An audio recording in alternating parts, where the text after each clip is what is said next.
Aladdin and the Wonderful Lamp, from 1001 Tales of the Arabian Nights. There once lived a poor tailor who had a son called Aladdin, a careless, idle boy who would do nothing but play ball all day long in the streets with little idle boys like himself. This so grieved the father that he died. Yet, in spite of his mother's tears and prayers, Aladdin did not mend his ways. One day, when he was playing in the streets as usual, a stranger asked him his age, and if he was not the son of Mustafa the tailor. "I am, sir," replied Aladdin, "but he died a long while ago." On this, the stranger, who was a famous African magician, fell on his neck and kissed him, saying, "I am your uncle, and knew you from your likeness to my brother. Go to your mother and tell her I am coming." Aladdin ran home and told his mother of his newly found uncle. "Indeed, child," she said, "your father had a brother, but I always thought he was dead." However, she prepared supper and bade Aladdin seek his uncle, who came laden with wine and fruit. He presently fell down and kissed the place where Mustafa used to sit, bidding Aladdin's mother not to be surprised at not having seen him before, as he had been 40 years out of the country. He then turned to Aladdin and asked him his trade, at which the boy hung his head, while his mother burst into tears.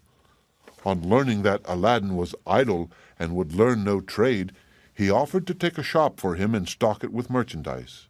Next day he bought Aladdin a fine suit of clothes and took him all over the city, showing him the sights, and brought him home at nightfall to his mother, who was overjoyed to see her son so fine.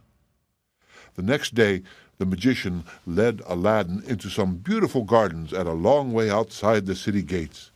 They sat down by a fountain, and the magician pulled a cake from his girdle, which he divided between them. Then they journeyed onward till they almost reached the mountains. Aladdin was so tired that he begged to go back, but the magician beguiled him with pleasant stories and led him on in spite of himself. At last they came to 2 mountains divided by a narrow valley. "We will go no further," said the false uncle. "I will show you something wonderful, only do you gather up sticks while I kindle a fire." When it was lit, the magician threw on it a powder he had about him, at the same time saying some magical words. The earth trembled a little and opened in front of them, disclosing a square, flat stone with a brass ring in the middle to raise it by. Aladdin tried to run away, but the magician caught him and gave him a blow that knocked him down. "What have I done, uncle?" he said piteously, whereupon the magician said more kindly, "Fear nothing, but obey me. Beneath this stone lies a treasure which is to be yours, and no one else may touch it, so you must do exactly as I tell you." At the word treasure, Aladdin forgot his fears and grasped the ring as he was told, saying the names of his father and grandfather.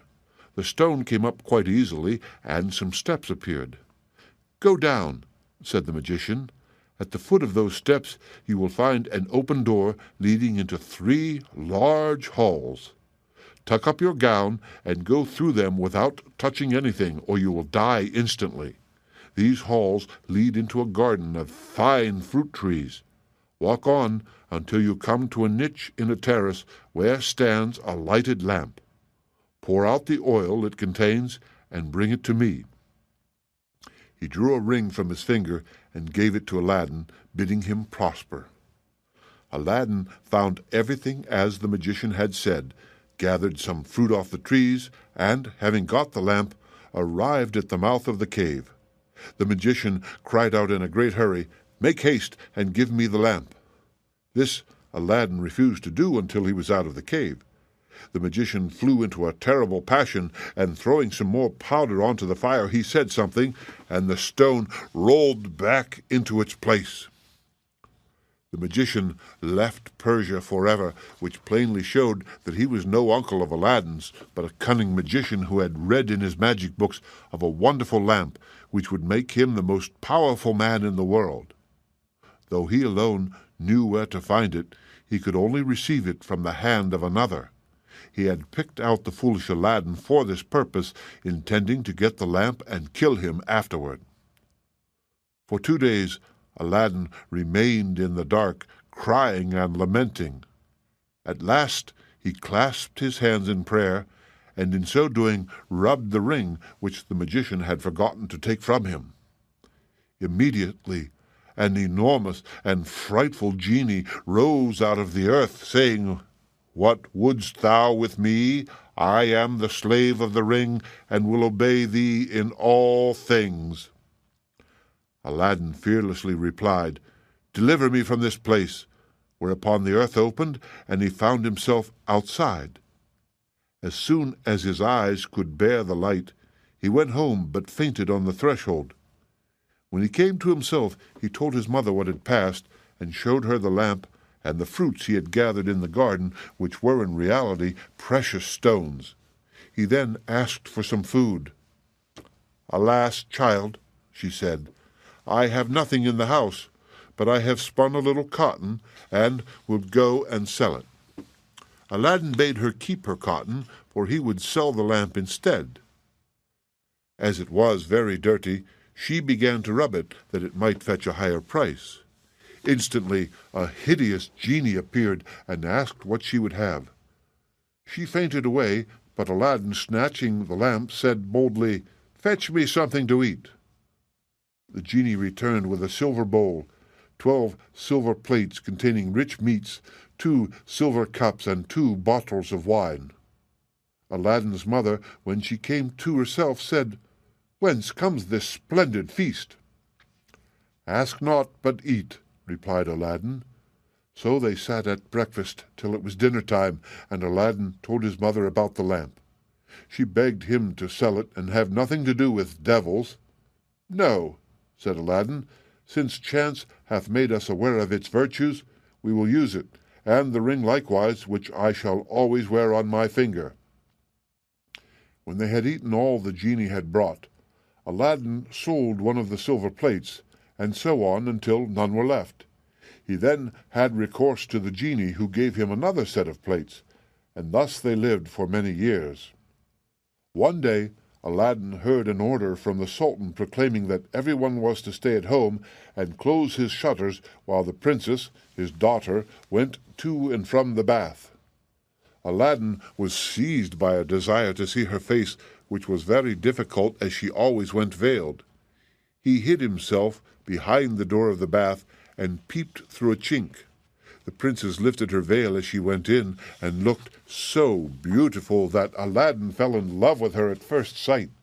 He went home so changed that his mother was frightened. He told her he loved the princess so deeply that he could not live without her, and meant to ask her in marriage of her father. His mother, on hearing this, burst out laughing, but Aladdin at last prevailed upon her to go before the Sultan and carry his request. She fetched a napkin, and laid in it the magic fruits from the enchanted garden, which sparkled and shone like the most beautiful jewels. She took these with her to please the Sultan, and set out, trusting in the lamp. The Grand Wazir and the Lords of Council had just gone in as she entered the hall, and placed herself in front of the Sultan. He, however, took no notice of her. She went every day for a week, and stood in the same place. When the council broke up on the 6th day, the Sultan said to his Wazir, "I see a certain woman in the audience chamber every day carrying something in a napkin. Call her next time, that I may find out what she wants." Next day, at a sign from the Wazir, she went up to the foot of the throne, and remained kneeling, till the Sultan said to her, "Rise, good woman, and tell me what you want." She hesitated, so the Sultan sent away all but the Wazir, and bade her speak frankly, promising to forgive her beforehand for anything she might say. She then told him of her son's violent love for the princess. "I prayed him to forget her," she said, "but in vain. He threatened to do some desperate deed if I refused to go and ask your majesty for the hand of the princess. Now, I pray you to forgive not me alone, but my son Aladdin." The Sultan asked her kindly what she had in the napkin, whereupon she unfolded the jewels and presented them. He was thunderstruck, and turning to the wazir said, "What sayest thou? Ought I not to bestow the princess on one who values her at such a price?" The wazir, who wanted her for his own son, begged the sultan to withhold her for 3 months, in the course of which he hoped his son would contrive to make him a richer present. The sultan granted this, and told Aladdin's mother that, though he consented to the marriage, she must not appear before him again for 3 months. Aladdin waited patiently for nearly 3 months, but after 2 had elapsed, his mother, going into the city to buy oil, found everyone rejoicing, and asked what was going on. "Do you not know," was the answer, "that the son of the Grand Wazir is to marry the Sultan's daughter tonight?" Breathless, she ran and told Aladdin, who was overwhelmed at first, but presently bethought him of the lamp. He rubbed it, and the genie appeared, saying, "What is thy will?" Aladdin replied, "The Sultan, as thou knowest, has broken his promise to me, and the Wazir's son is to have the princess. My command is that tonight you bring hither the bride and bridegroom." "Master, I obey," said the genie. Aladdin then went to his chamber, where, sure enough, at midnight, the genie transported the bed containing the Wazir's son and the princess. "Take this new-married man," he said, "and put him outside in the cold, and return at daybreak." Whereupon the genie took the Wazir's son out of bed, leaving Aladdin with the princess. "Fear nothing," Aladdin said to her. "You are my wife, promised to me by your unjust father, and no harm shall come to you." The princess was too frightened to speak, and passed the most miserable night of her life, while Aladdin lay down beside her and slept soundly. At the appointed hour, the genie fetched in the shivering bridegroom, laid him in his place, and transported the bed back to the palace. Presently the Sultan came to wish his daughter good morning. The unhappy Wazir's son jumped up and hid himself, while the princess would not say a word, and was very sorrowful. The Sultan sent her mother to her, who said, "How comes it, child, that you will not speak to your father? What has happened?" The princess sighed deeply, and at last told her mother how, during the night, the bed had been carried to some strange house, and what had passed there. Her mother did not believe her in the least, but bade her rise and consider it an idle dream. The following night exactly the same thing happened, and next morning, on the princess's refusal to speak, the Sultan threatened to cut off her head. She then confessed all, bidding him to ask the Wazir's son if it were not so. The Sultan told the Wazir to ask his son, who owned the truth, adding that, dearly as he loved the princess, he had rather die than go through another such fearful night, and wished to be separated from her. His wish was granted, and there was an end to feasting and rejoicing. When the 3 months were over, Aladdin sent his mother to remind the Sultan of his promise. She stood in the same place as before, and the Sultan, who had forgotten Aladdin, at once remembered him and sent for her. On seeing her poverty, the Sultan felt less inclined than ever to keep his word, and asked his Wazir's advice, who counseled him to set so high a value on the princess that no man living could come up to it. The Sultan then turned to Aladdin's mother, saying, "Good woman, a sultan must remember his promises, and I will remember mine, but your son must first send me 40 basins of gold brimful of jewels, carried by 40 black slaves, led by as many white ones, splendidly dressed. Tell him that I await his answer." The mother of Aladdin bowed low and went home, thinking all was lost. She gave Aladdin the message, adding, "He may wait long enough for your answer." "Not so long, mother, as you think," her son replied. "I would do a great deal more than that for the princess." He summoned the genie, and in a few moments the 80 slaves arrived and filled up the small house and garden. Aladdin made them set out to the palace, 2 and 2, followed by his mother. They were so richly dressed, with such splendid jewels in their girdles, that everyone crowded to see them and the basins of gold they carried on their heads. They entered the palace, and after kneeling before the Sultan, stood in a half-circle around the throne with their arms crossed, while Aladdin's mother presented them to the Sultan. He hesitated no longer, but said, "Good woman, return and tell your son that I wait for him with open arms." She lost no time in telling Aladdin, bidding him make haste. But Aladdin first called the genie. "I want a scented bath," he said, "a richly embroidered habit, a horse surpassing the Sultan's, and 20 slaves to attend me. Besides this, 6 slaves beautifully dressed to wait on my mother, and lastly 10,000 pieces of gold in 10 purses." No sooner said than done. Aladdin mounted his horse and passed through the streets, the slaves strewing gold as they went. Those who had played with him in his childhood knew him not, he had grown so handsome. When the Sultan saw him, he came down from his throne, embraced him, and led him into a hall where a feast was spread, intending to marry him to the princess that very day. But Aladdin refused, saying, "I must build a palace fit for her," and took his leave. Once more he said to the genie, "Build me a palace of the finest marble, set with jasper, agate, and other precious stones. In the middle you shall build me a large hall with a dome, its 4 walls of massy gold and silver, each having 6 windows, whose lattices, all except one, which is to be left unfinished, must be set with diamonds and rubies. There must be stables, and horses, and grooms, and slaves. Go and see about it." The palace was finished by the next day, and the genie carried him there and showed him all his orders faithfully carried out, even to the laying of a velvet carpet from Aladdin's palace to the Sultan's. Aladdin's mother then dressed herself carefully and walked to the palace with her slaves, while he followed her on horseback. The Sultan sent musicians with trumpets and cymbals to meet them, so that the air resounded with music and cheers. She was taken to the princess, who saluted her and treated her with great honor. At night the princess said goodbye to her father and set out on the carpet for Aladdin's palace with his mother at her side, and followed by the 100 slaves. She was charmed at the sight of Aladdin, who ran to receive her. "Princess," he said, "blame your beauty for my boldness if I have displeased you." She told him that, after seeing him, she willingly obeyed her father in this matter. After the wedding had taken place, Aladdin led her into the hall where a feast was spread, and she supped with him, after which they danced till midnight. Next day, Aladdin invited the Sultan to see the palace.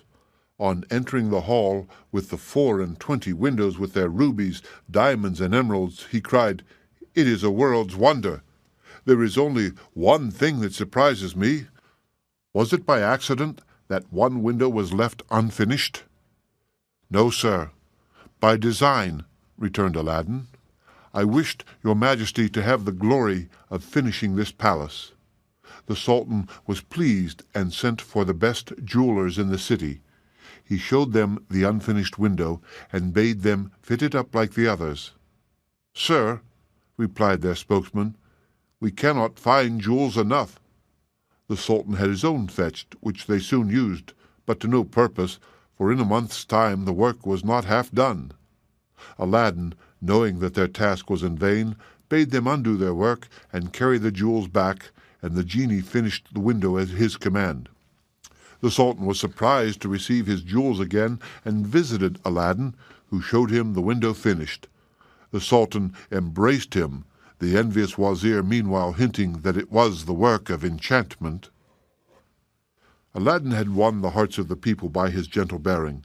He was made captain of the Sultan's armies, and won several battles for him, but remained modest and courteous as before, and lived thus in peace and content for several years.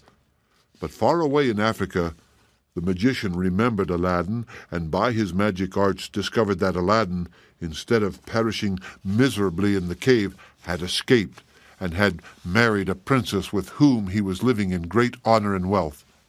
He knew that the poor tailor's son could only have accomplished this by means of the lamp, and traveled night and day until he reached the capital of China, bent on Aladdin's ruin. As he passed through the town, he heard people talking everywhere about a marvelous palace. "Forgive my ignorance," he asked. "What is this palace you speak of?" "Have you not heard of Prince Aladdin's palace?" was the reply. "The greatest wonder of the world? I will direct you if you have a mind to see it." The magician thanked him who spoke, and having seen the palace, knew that it had been raised by the genie of the lamp, and became half mad with rage. He determined to get hold of the lamp and again plunge Aladdin into the deepest poverty. Unluckily, Aladdin had gone a-hunting for 8 days, which gave the magician plenty of time. He bought a dozen copper lamps, put them into a basket, and went to the palace crying, "New lamps for old," followed by a jeering crowd. The princess, sitting in the hall of 24 windows, sent a slave to find out what the noise was about, who came back laughing so that the princess scolded her. "Madam," replied the slave, "who can help laughing to see an old fool offering to exchange fine new lamps for old ones?" Another slave, hearing this, said, "There is an old one on the cornice there which he can have." Now, this was the magic lamp which Aladdin had left there, as he could not take it out hunting with him.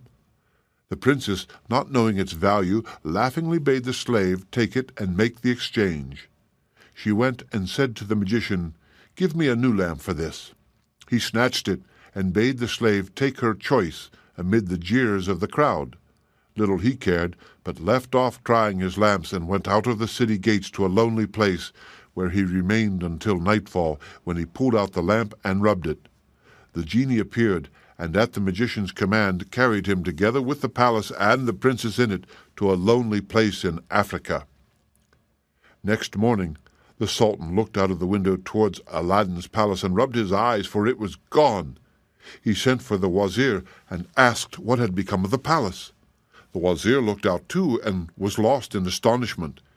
He again put it down to enchantment, and this time the sultan believed him and sent 30 men on horseback to fetch Aladdin in chains. They met him riding home, bound him, and forced him to go with them on foot. The people, however, who loved him, followed armed to see that he came to no harm. He was carried before the sultan, who ordered the executioner to cut off his head. The executioner made Aladdin kneel down, bandaged his eyes, and raised his scimitar to strike. At that instant, the wazir, who saw that the crowd had forced their way into the courtyard and were scaling the walls to rescue Aladdin, called to the executioner to stay his hand.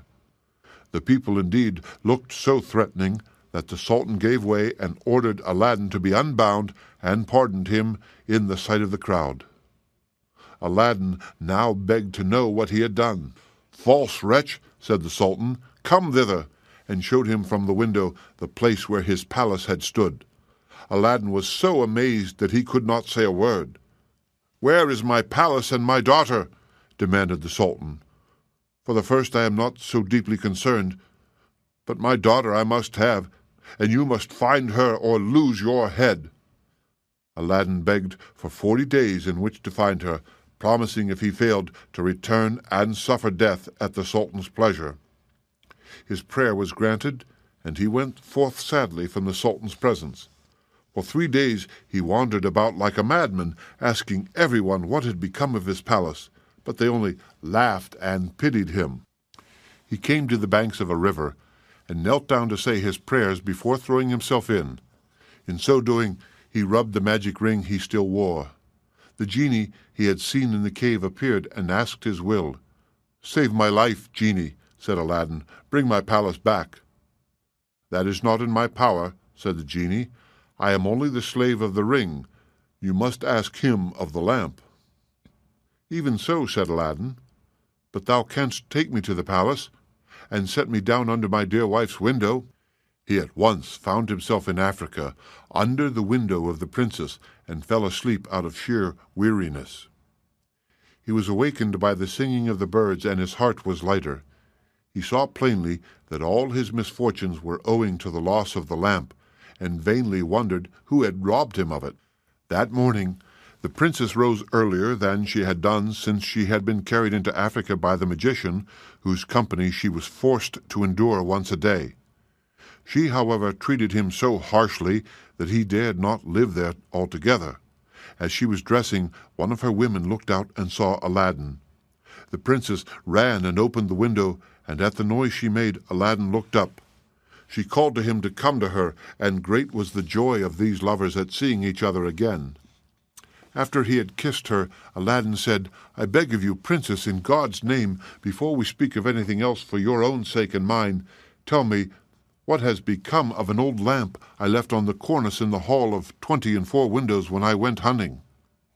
"Alas," she said, "I am the innocent cause of our sorrows," and told him of the exchange of the lamp. "Now I know," cried Aladdin, "that we have to thank the African magician for this.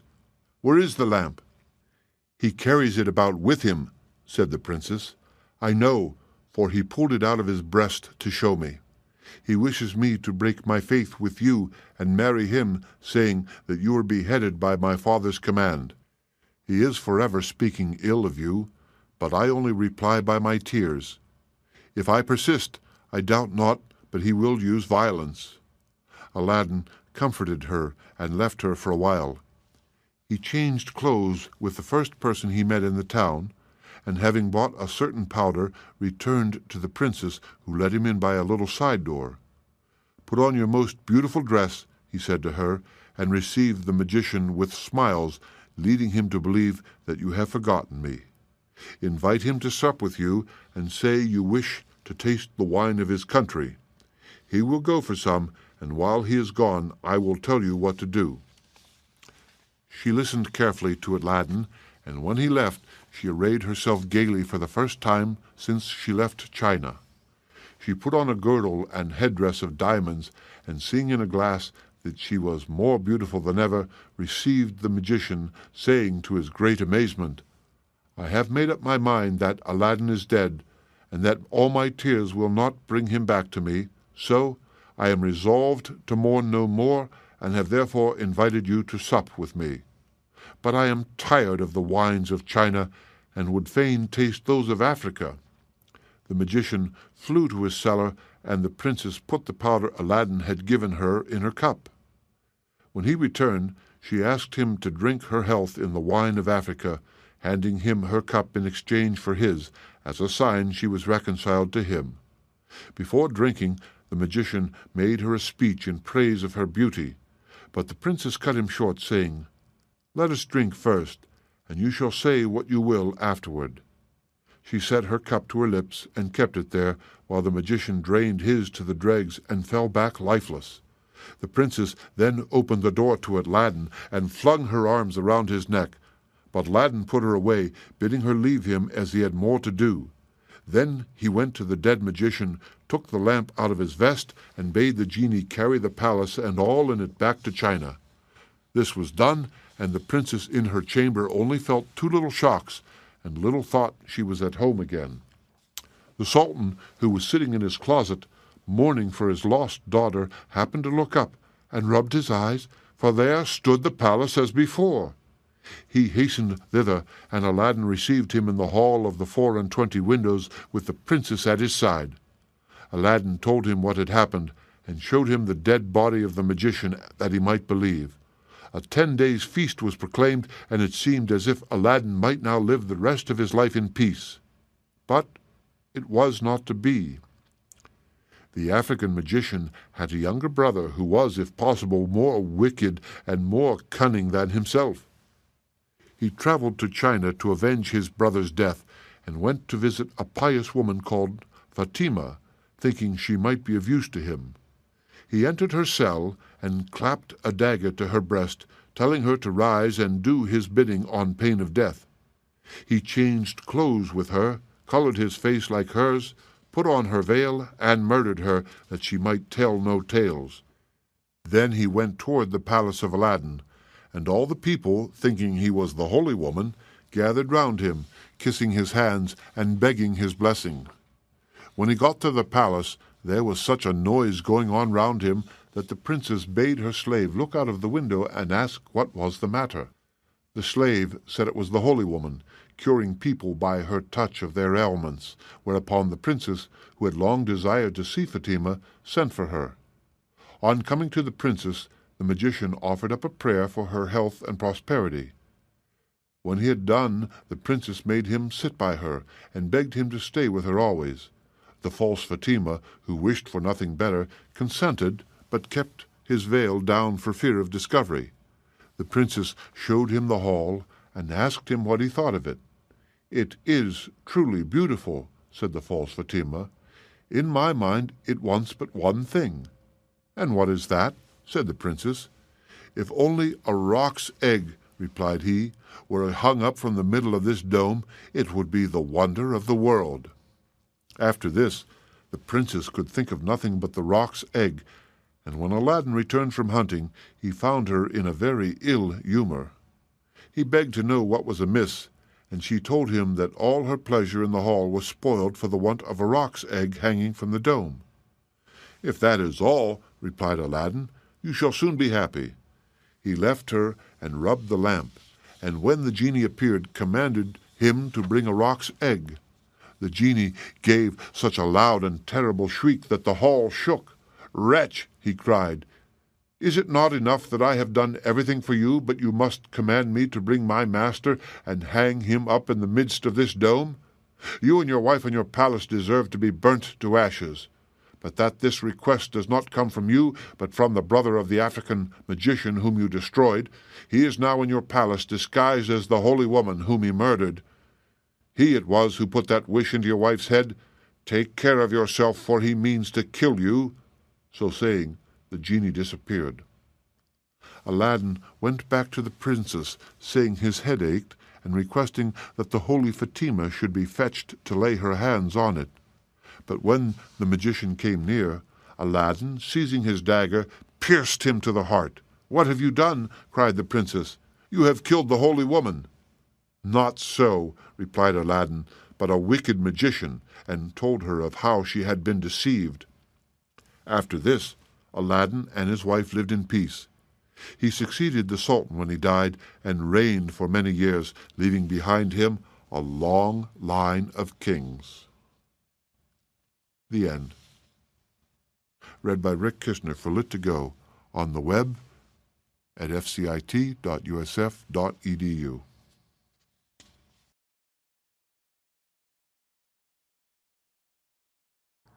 The Black Bull of Norway. And many a hunting song they sung, and song of game and glee, then tuned to plaintive strains their tongue of Scotland's Love and Lee. To wilder measures next they turned the black bull of Norway. Suddenly the taper ceased to burn, the minstrel ceased to play. From The Coot of Kildare by J. Leyden. In Norway, Langston, there lived a certain lady, and she had 3 daughters. The oldest of them said to her mither, "Mither, bake me a bannock, and roast me a collop, for I'm going away to see my fortune." Her mither did say, and the doctor gaed away to an old witch washerwife, and telled her purpose. The old wife bade her stay that day, and gang and look out her back door, and see what she could see. She saw nocht the first day, the second day she did the same, and saw nocht. On the third day she looked again, and saw a coach and 6 coming along the road. She ran in and telled the old wife what she saw.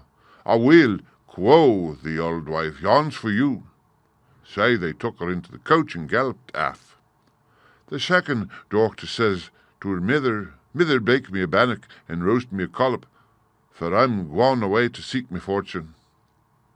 Her mither did say, and awa she gaed to the old wife as her sister had done. On the third day she looked out the back door, and saw a coach and 4 coming along the road. "Aweel, quo the old wife, yon's for you."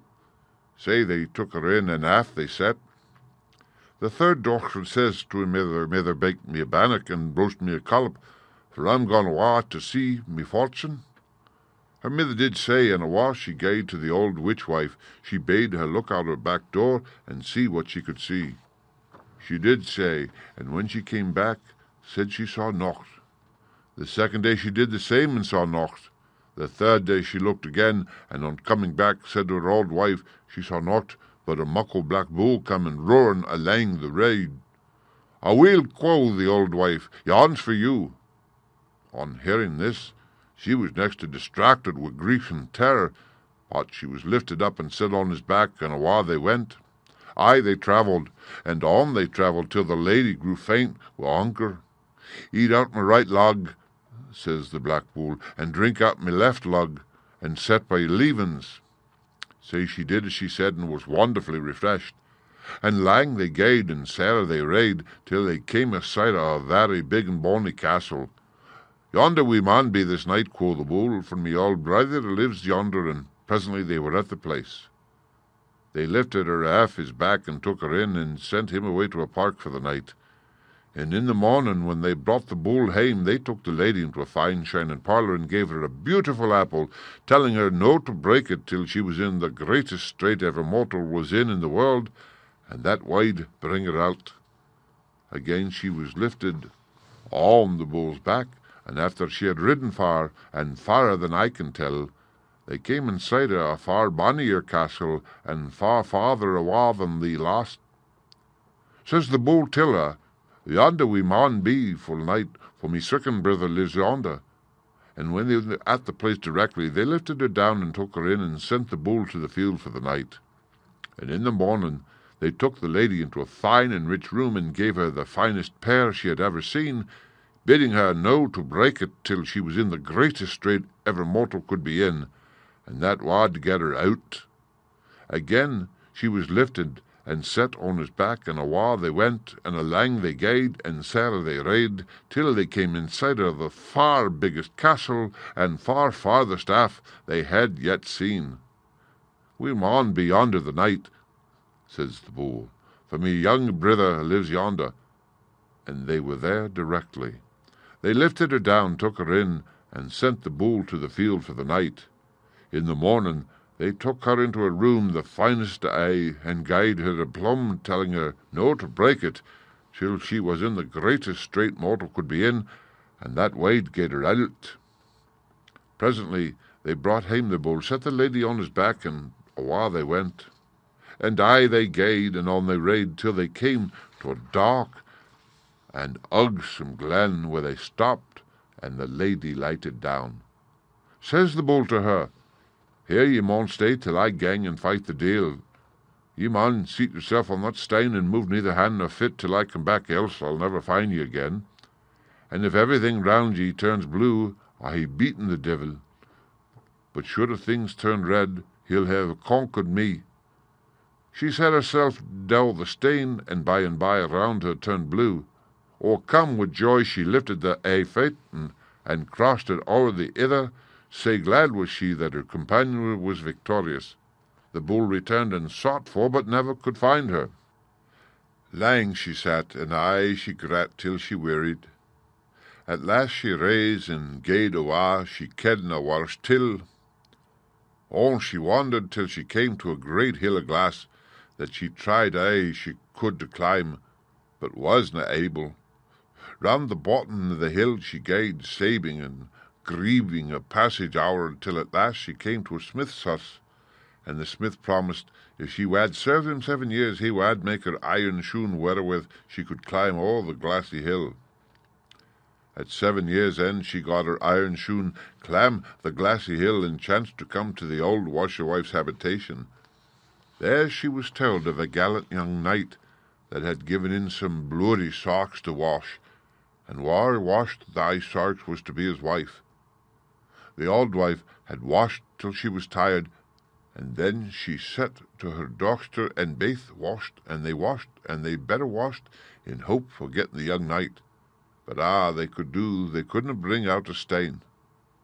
At length they set the stranger damsel to work, and whenever she began, the stains came out pure and clean. But the old wife made the knight believe it was her doctor had washed the sarks. So the knight and the eldest doctor were to be married, and the stranger damsel was distracted at the thought of it, for she was deeply in love with him. So she bethought her of her apple, and breaking it, found it filled with gold and precious jewellery, the richest she had ever seen. "All these," she said to the oldest daughter, "I will give you on condition that you put off your marriage for a day and allow me to go into his room alone at night." So the lady consented, but meanwhile the old wife had prepared a sleeping drink and given it to the knight, who drank it and never wakened till next morning. The livelong night that damosel sobbed and sang, "7 lang years I served for thee, the glassy hill I clamb for thee, the bloody shirt I rang for thee, and wilt thou no waken and turn to me?" Next day she kent know what to do for grief. She then brak the pear and found it filled with jewellery far richer than the contents of the apple. With thy jewels she bargained for permission to be a second night in the young knight's chamber. But the auld wife gaed him anither slip and drink, and he again slipped till morning. All night she kept sighing and singing as before. "7 lang years I served for thee," etc. Still he sleeped, and she nearly lost hope of the gither. But that day, when he was out at the hunting, somebody asked him what noise and moaning was yon they heard all last night in his bedchamber. He said he heard no ony noise, but they assured him there was sae, and he resolved to keep waking that night to try what he could hear. That being the 3rd night, and the damosel being between hope and despair, she brake her plum, and it held far the richest jewellery of the 3. She bargained as before, and the old wife as before took in the sleeping drink to the young knight's chamber, but he told her he couldna drink it that night without sweetening, and when she gaed away for the money to sweeten it wi', he poured out the drink, and sae made the old wife think he had drunk it. They all went to bed again, and the damosel began as before, singing, "7 lang years I served for thee, the glassy hill I clamb for thee, the bloody shirt I rang for thee, and will thou not waken and turn to me?" He heard and turned to her, and she told him aye that had befallen her, and he told her aye that had happened to him, and he caused the old washerwife and her doctor to be burned, and they were married, and he and she are living happily to this day for aught I ken.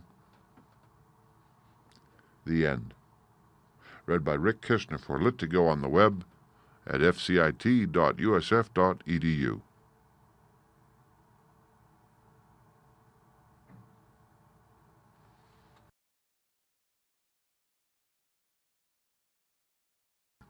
The History of Jack the Giant Killer by Old Chapbook. In the reign of the famous King Arthur, there lived in Cornwall a lad named Jack, who was a boy of a bold temper, and took delight in hearing or reading of conjurers, giants, and fairies, and used to listen eagerly to the deeds of the knights of King Arthur's Round Table. In those days there lived on St. Michael's Mount off Cornwall a huge giant, 18 feet high and 9 feet round. His fierce and savage looks were the terror of all who beheld him. He dwelt in a gloomy cavern on top of the mountain, and used to wade over to the mainland in search of prey, where he would throw 6 oxen upon his back, and tie 3 times as many sheep and hogs round his waist, and march back to his own abode. The giant had done this for many years, when Jack resolved to destroy him. Jack took a horn, a shovel, a pickaxe, his armor, and a dark lantern, and one winter's evening he went to the mount. There he dug a pit 22 feet deep and 20 broad. He covered the top over so as to make it look like solid ground. He then blew his horn so loudly that the giant awoke and came out of his den, crying out, "You saucy villain, you shall pay for this. I'll broil you for my breakfast." He had just finished when, taking one step further, he tumbled headlong into the pit, and Jack struck him a blow on the head with his pickaxe, which killed him. Jack then returned home to cheer his friends with the news. Another giant, called Blunderbore, vowed to be revenged on Jack if ever he should have him in his power. This giant kept an enchanted castle in the midst of a lonely wood, and some time after the death of Cormoran, Jack was passing through a wood, and being weary, sat down and went to sleep.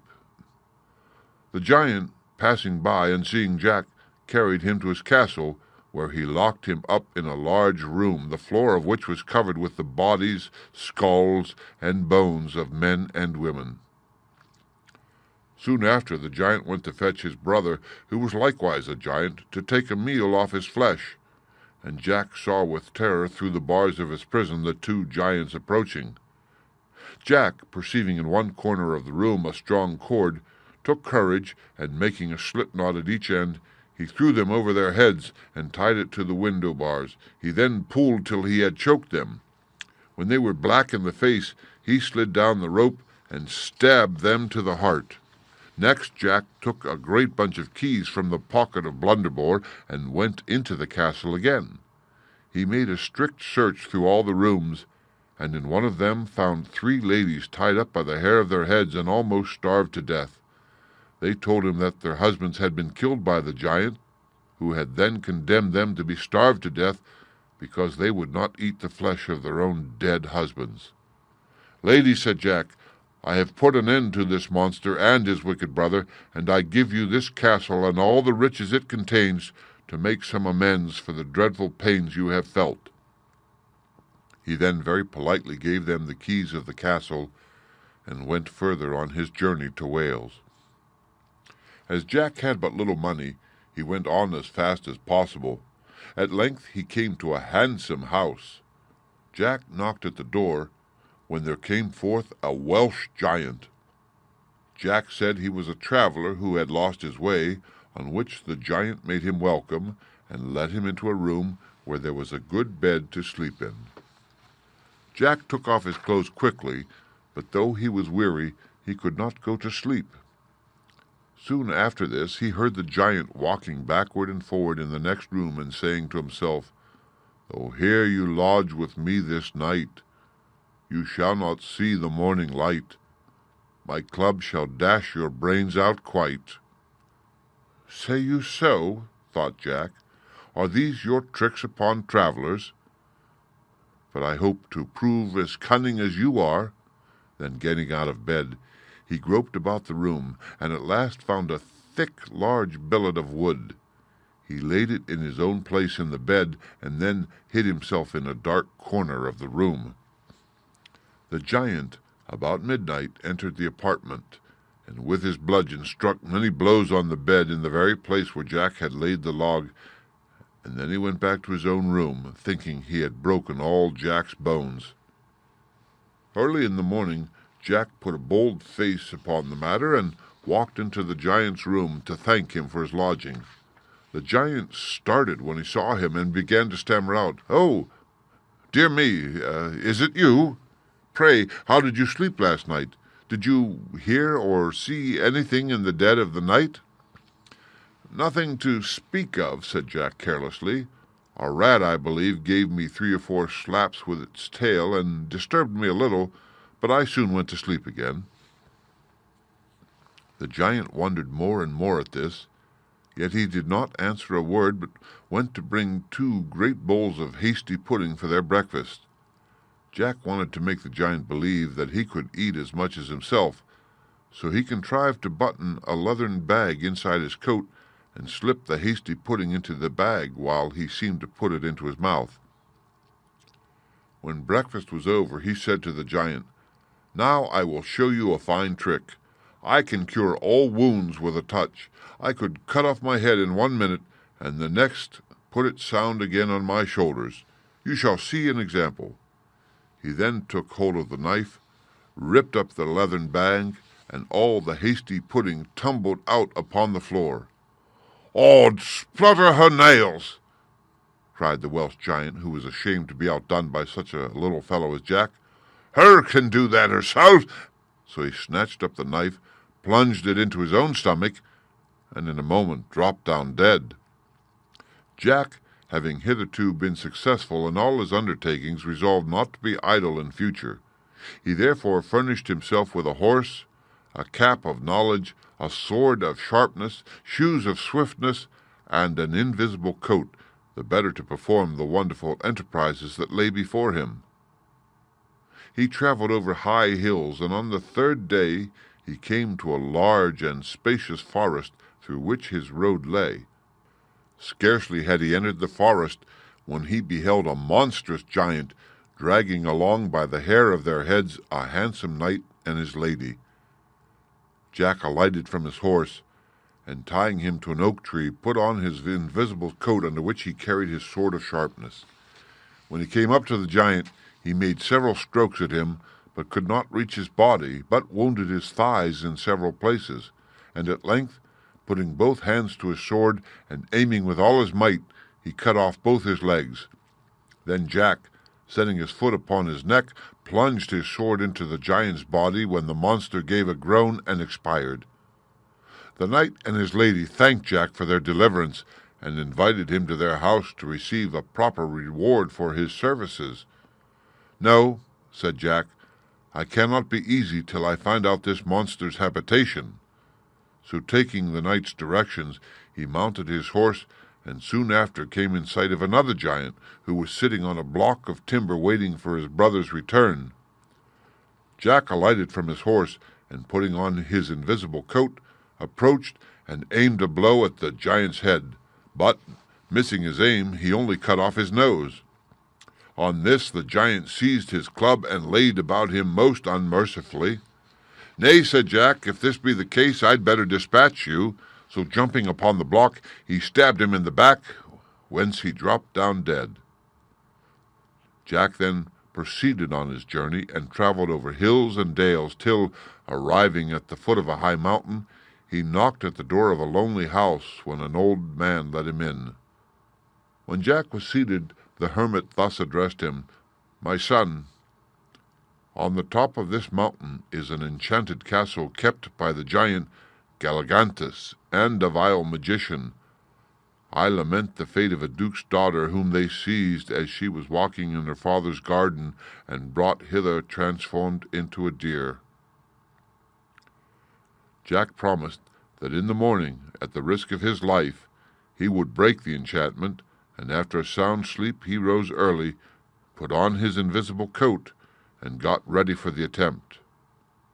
When he had climbed to the top of the mountain, he saw 2 fiery griffins, but he passed between them without the least fear of danger, for they could not see him because of his invisible coat. On the castle gate he found a golden trumpet, under which were written these lines: "Whoever can this trumpet blow shall cause the giant's overthrow." As soon as Jack had read this, he seized the trumpet and blew a shrill blast, which made the gates fly open and the very castle itself tremble. The giant and the conjurer now knew that their wicked course was at an end, and they stood biting their thumbs and shaking with fear. Jack, with his sword of sharpness, soon killed the giant, and the magician was then carried away by a whirlwind, and every knight and beautiful lady who had been changed into birds and beasts returned to their proper shapes. The castle vanished away like smoke, and the head of the giant Galligantus was then sent to King Arthur. The knights and ladies rested that night at the old man's hermitage, and next day they set out for the court. Jack then went up to the king and gave his majesty an account of all his fierce battles. Jack's fame had now spread through the whole country, and at the king's desire the duke gave him his daughter in marriage, to the joy of all his kingdom. After this the king gave him a large estate, on which he and his lady lived the rest of their days in joy and contentment. The end. Read by Rick Kishner for Lit2Go, on the web at fcit.usf.edu.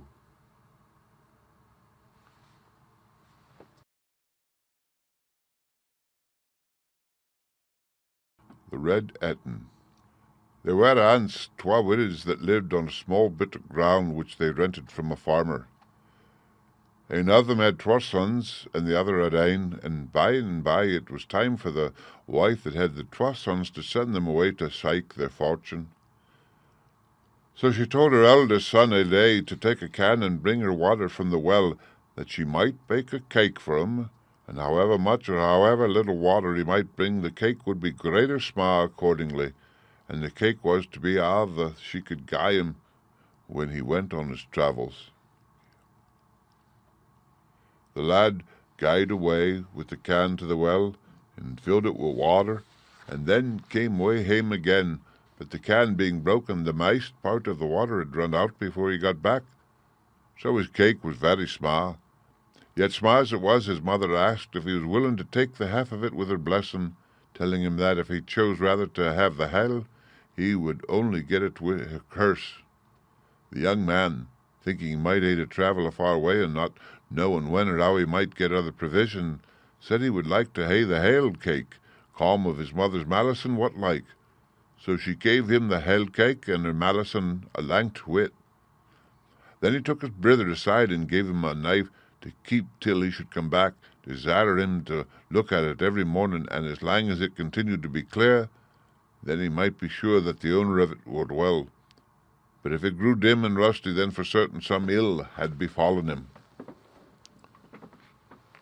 So the young man set out to seek his fortune, and he gaed that day, and the next day, and on the third day in the afternoon, he came up to where a shepherd was sitting with flock of sheep, and he gaed up to the shepherd and asked him wha the sheep belonged to, and the man answered, "The red etin of Ireland.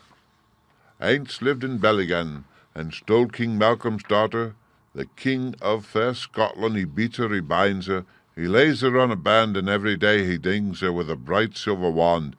Like Julian the Roman, he's one that fears no man. It's said there's ane predestinate to be his mortal foe, but that man is yet unborn, and lang may be it so."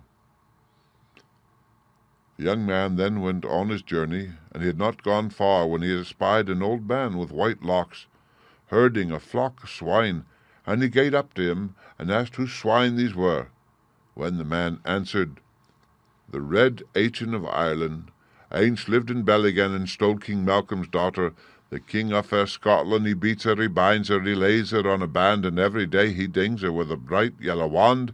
Like Julian the Roman, he fears not any man. It's said there's ane predestinate to be his mortal foe, but that man is yet unborn, and lang may it be so." Then the young man gaed on a bit farther, and he came by to another very old man herding goats, and when he asked whose goats they were, the answer was, "The red etin of Ireland aince lived in Belligan, and stole King Malcolm's daughter, the king of fair Scotland. He baits her, he binds her, he lays her on a band, and every day he dings her with a bright silver wand. Like Julian the Roman, he's one that fears no man.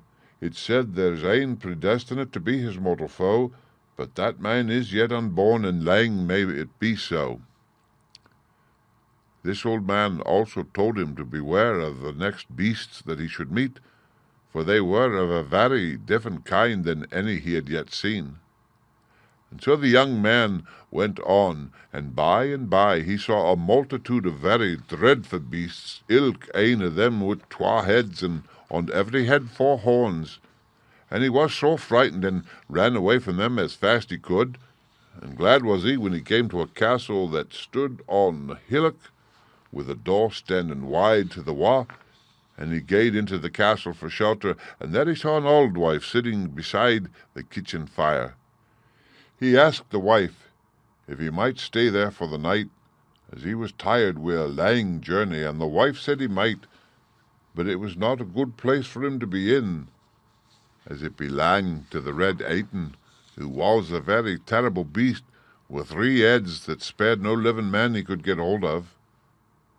The young man would have gone away, but he was afraid of the beasts on the outside of the castle, so he beseeched the old woman to conceal him as well she could, and not to tell the etin that there he was. He thought if he could put over the night, he might get away in the morning without meeting with a beast, and so escape. But he had not been long in this hidey-hole before the awful etin came in, and nae sooner was he in there than he was heard a-crying, "Snook but and snook ben, I find the smell of an earthly man. Be he living or be he dead, his heart this night shall kitchen my bread. Now, in those days the word kitchen meant season, and the monster soon found the poor young man, and pulled him from his hole, and when he had got him out, he told him that if he could answer him 3 questions, his life might be spared. The first was whether Ireland or Scotland was first inhabited. The second was whether man was made for woman or woman for man. The third was whether men or brutes were made first.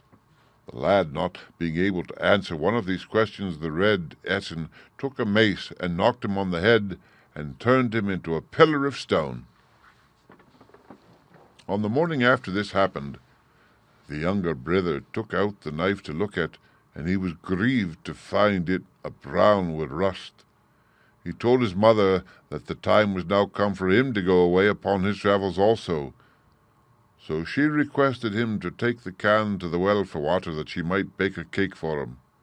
The can being broken, he brought home as little water as the other had done, and the cake was as little. She asked whether he would have the hale cake with her malison, or the half cake with her blessing. And like his brother, he thought it best to have the hale cake, come the malison what might. So he gaed away, and everything happened to him that what had happened to his brother. The other widow, her son, heard of all that happened frae a fairy, and the young man determined that he would also go upon his travels and see if he could do anything to relieve his 2 friends.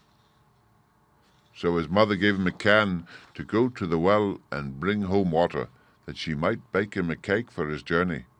And he gaed, and as he was bringing home the water, a raven ower abone his head cried for him to look, and he would see that the water was running out. And he was a young man of sense, and seeing the water running out, he took some clay and patched up the holes, so that he brought home enough water to bake a large cake. When his mother put it to him to take the hay cake with her blessing, he took it in preference to having the whole cake with her malison, and yet the half was bigger than what the other lads had got of that together. So he gaed away on his journey, and after he had travelled a far way, he met with an old woman that asked him if he would give her a bit of his bannock, and he said he would gladly do that, and so he gave her a piece of the bannock, and for that she gave him a magic wand, that she said might yet be of service to him if he took care to use it rightly. Then the old woman, who was fairy, told him a great deal of what would happen to him, and what he ought to do in the circumstances, and after that she vanished in an instant, but out of his sight. He gaed a great way farther, and then he came up to the old man herding the sheep, and when he asked whose sheep these were, the answer was, "The Red Etin of Ireland, ance lived in Bellygan, and stole King Malcolm's daughter, the King of fair Scotland. He beats her, he binds her, he lays her on a band, and every day he dings her with a bright silver wand. Like Julian the Roman, he's one that fears no man, but now I fear his end is near, and destiny at hand, and you're to be, I plainly see, the heir of all his land." The young man then went on his journey, and he had not gone far when he espied another old man with white locks herding a flock of swine, and he gaed up to him, and asked whose swine these were, when the man answered, "The Red Etin of Ireland, ance lived in Bellygan, and stole King Malcolm's daughter, the King of fair Scotland. He beats her, he binds her, he lays her on a band, and every day he dings her with a bright silver wand. Like Julian the Roman, he's one that fears no man, but now I fear his end is near, and destiny at hand, and you're to be, I plainly see, the heir of all his land." Then the young man gaed on a bit further, and came to another very old man herding goats, and when he asked whose goats they were, the answer was, "The Red Etin of Ireland, ance lived in Bellygan, and stole King Malcolm's daughter, the King of fair Scotland. He beats her, he binds her, he lays her on a band, and every day he dings her with a bright yellow wand. Like Julian the Roman, he's one that fears no man, but now I fear his end is near, and destiny at hand, and you're to be, I plainly see, the heir of all his land." When he came to the place where the monstrous beasts were standing, he did not stop nor run away, but went boldly through among them. One came up roaring with open mouth to devour him, when he struck it with his wand and laid it in an instant dead at his feet. He soon came to the etin's castle, where he knocked and was admitted. The old woman that sat by the fire warned him of the terrible etin, and what had been the fate of the twa brothers, but he was not to be daunted. The monster soon came in, saying, "Snook but and snook ben, I find the smell of an earthly man, be he living or be he dead. His heart shall be kitchen to my bread." He quickly espied the young man, and bade him come forth on the floor, and then he put the 3 questions to him. But the young man had been told everything by the good fairy, so he was able to answer all the questions. When the etin found this, he knew that his power was gone. The young man then took up the axe and hewed off the monster's 3 heads.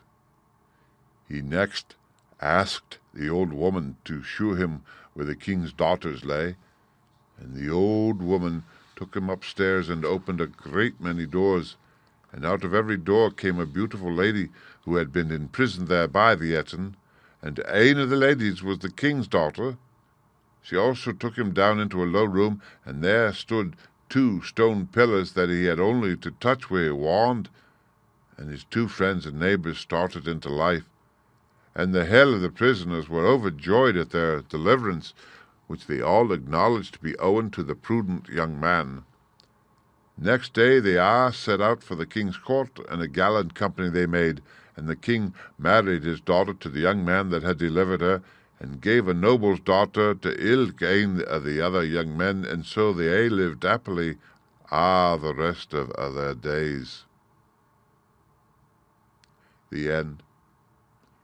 Read by Rick Kishner for Lit2Go on the web at fcit.usf.edu.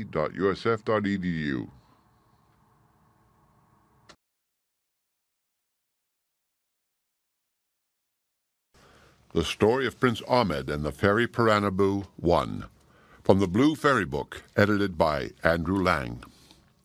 There was a sultan who had 3 sons and a niece.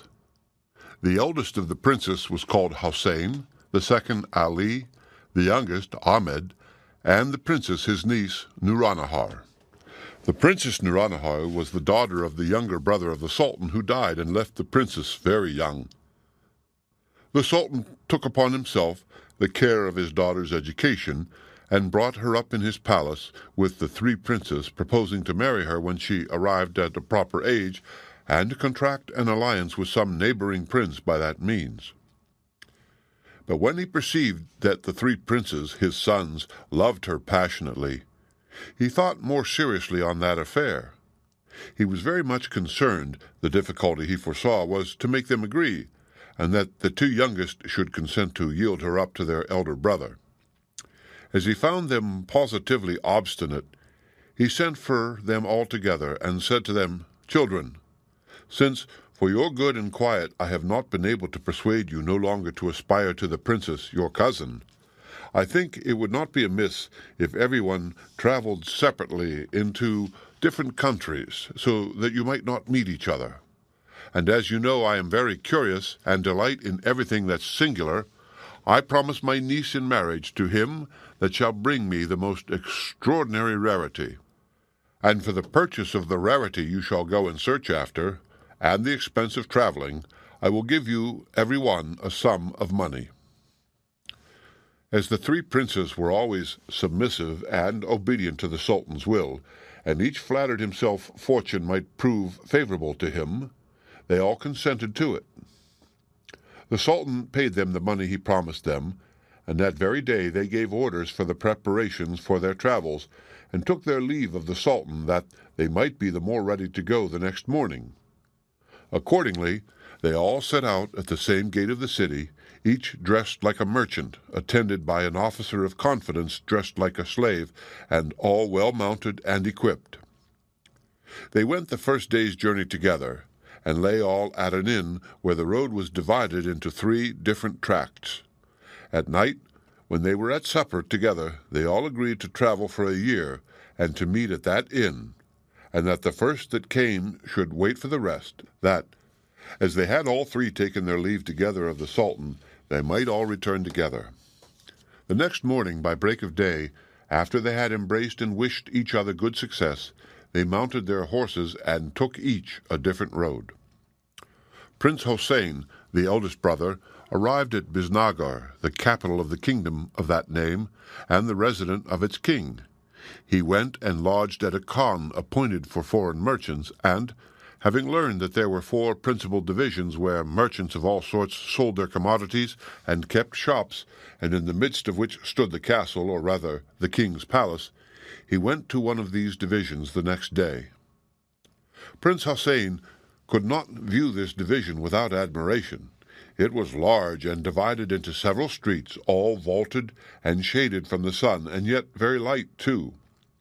The shops were all of a size, and all that dealt in the same sort of goods lived in one street, as also the handicraftsmen who kept their shops in the smaller streets.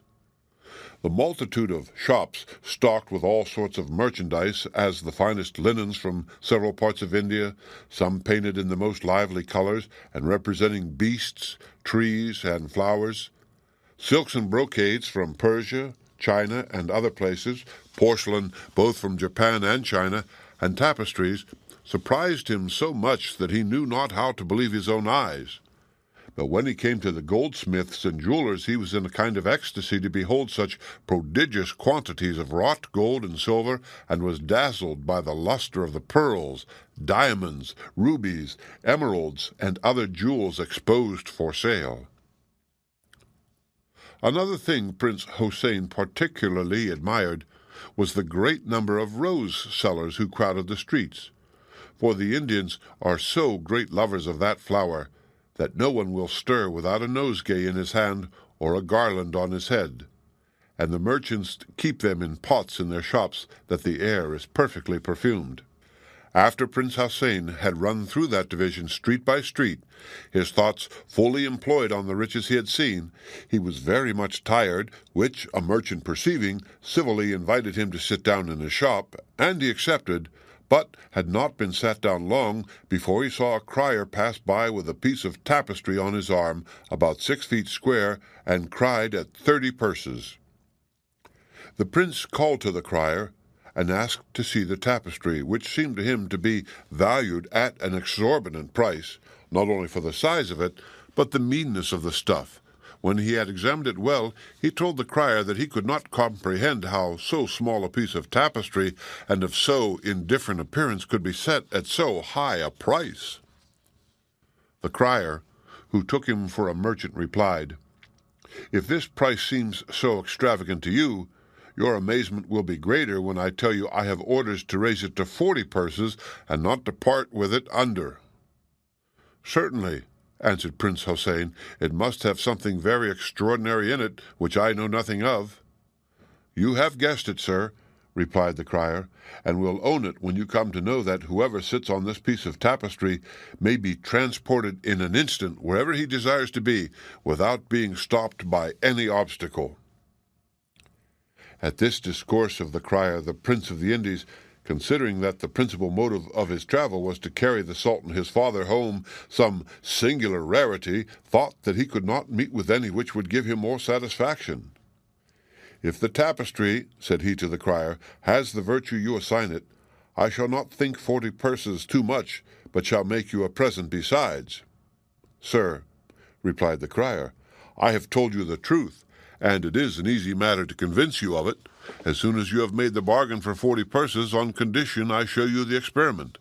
But, as I suppose you have not so much about you, and to receive them I must go with you to your khan, where you lodge, with the leave of the master of the shop, we will go into the back shop, and I will spread the tapestry, and when we have both sat down, and you have formed the wish to be transported into your apartment of the khan, if we are not transported thither, it shall be no bargain, and you shall be at your liberty. As to your present, though I am paid for my trouble by the seller, I shall receive it as a favor, and be very much obliged to you, and thankful." On the credit of the crier, the prince accepted the conditions and concluded the bargain, and, Having got the master's leave, they went into his back shop. They both sat down on it, and as soon as the prince formed his wish to be transported into his apartment at the Khan, he presently found himself and the crier there. And as he wanted not a more sufficient proof of the virtue of the tapestry, he counted the crier out 40 pieces of gold, and gave him 20 pieces for himself. In this manner Prince Hussein became the possessor of the tapestry, and was overjoyed that at his arrival at Biznagar he had found so rare a piece, which he never disputed would gain him the hand of Nuranahar. In short, he looked upon it as an impossible thing for the princes his younger brothers to meet with anything to be compared with it. It was in his power, by sitting on his tapestry, to be at the place of meeting that very day. But as he was obliged to stay there for his brothers, as they had agreed, and as he was curious to see the king of Biznagar and his court, and to inform himself of the strength, laws, customs, and religion of the kingdom, he chose to make a longer abode there, and to spend some months in satisfying his curiosity.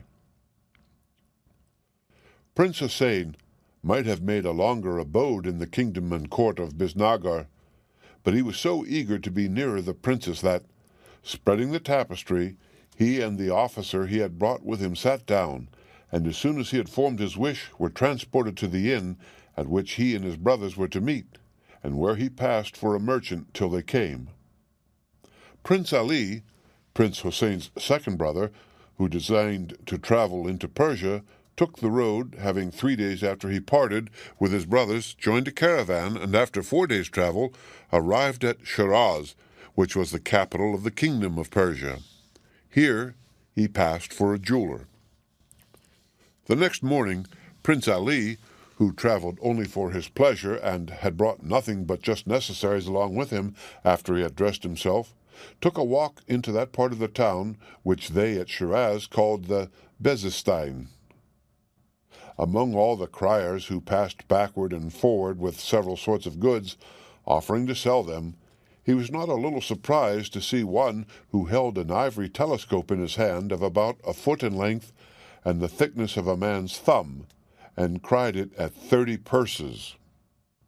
At first he thought the crier mad, and to inform himself went to a shop and said to the merchant who stood at the door, "Pray, sir, is not that man," pointing to the crier who cried the ivory perspective glass at 30 purses, "mad?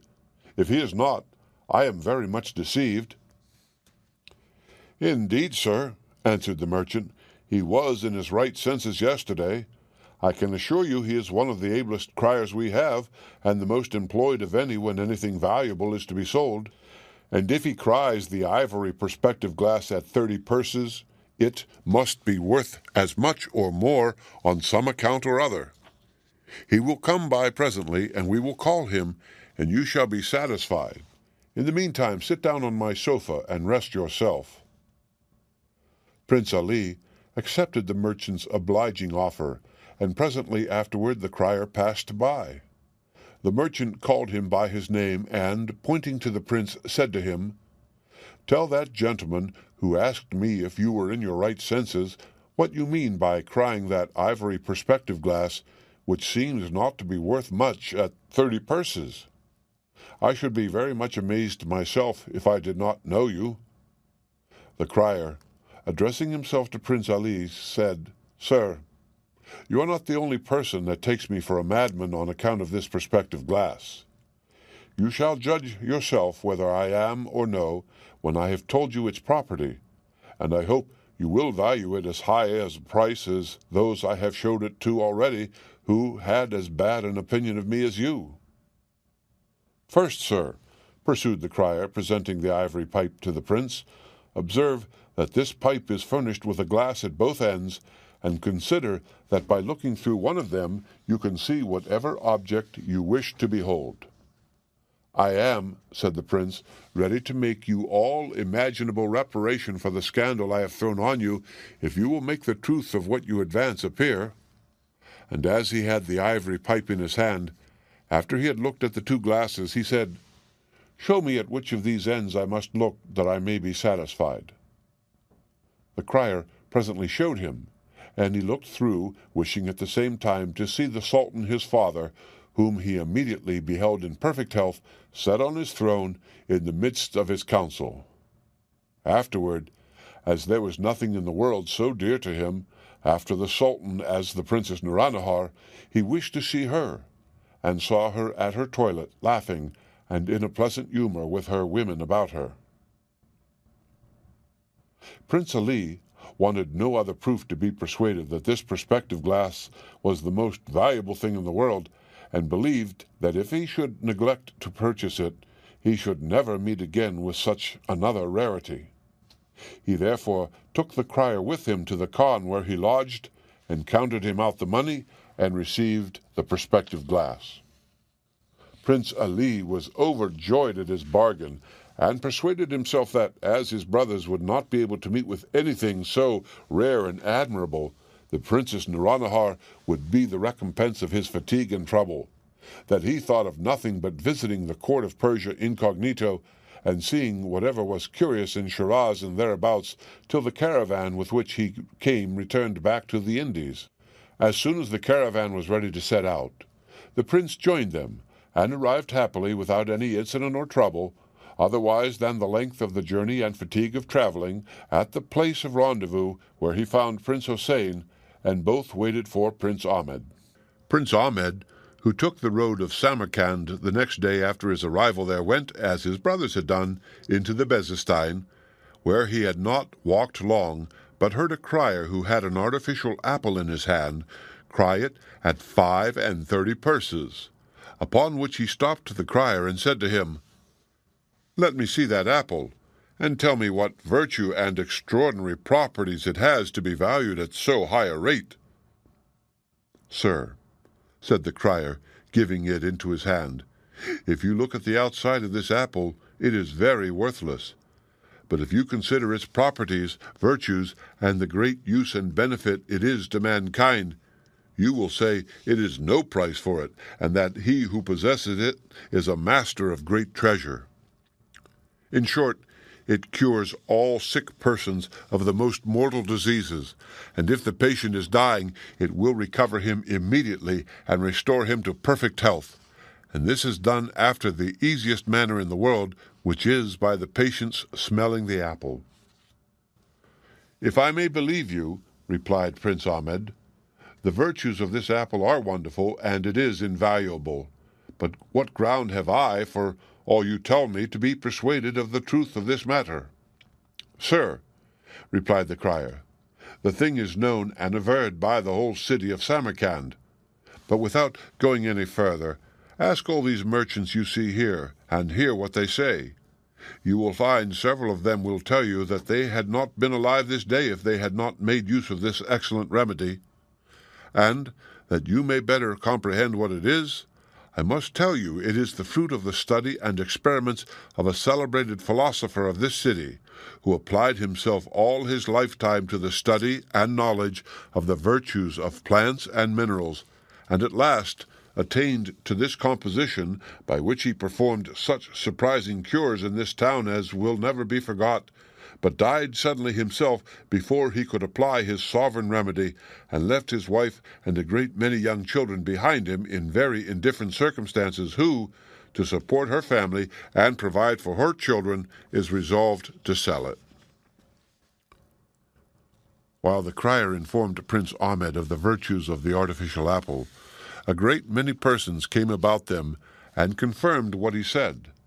And one amongst the rest said he had a friend dangerously ill whose life was despaired of, and that was a favorable opportunity to show Prince Ahmed the experiment, upon which Prince Ahmed told the crier he would give him 40 purses if he cured the sick person.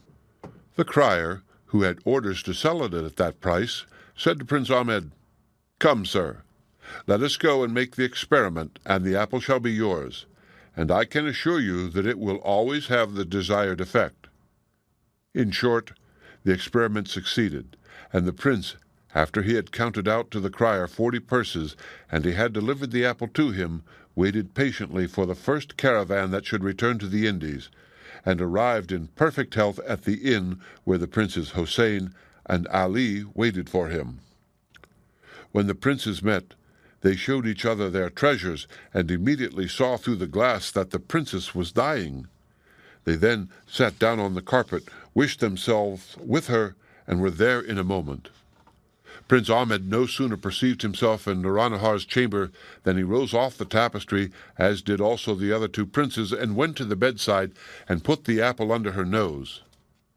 Some moments after, the princess opened her eyes and turned her head from one side to another, looking at the persons who stood about her, and then rose up in the bed and asked to be dressed, just as if she had waked out of a sound sleep. Her women having presently informed her in a manner that showed their joy that she was obliged to the three princes for the sudden recovery of her health, and particularly to Prince Ahmed, she immediately expressed her joy to see them, and thanked them all together, and afterward Prince Ahmed in particular. While the princess was dressing, the princes went to throw themselves at the Sultan their father's feet, and pay their respects to him. But when they came before him, they found he had been informed of their arrival by the chief of the princess's eunuchs, and by what means the princess had been perfectly cured. The Sultan received and embraced them with the greatest joy, both for their return and the recovery of the princess his niece, whom he loved as well as if she had been his own daughter, and who had been given over by the physicians.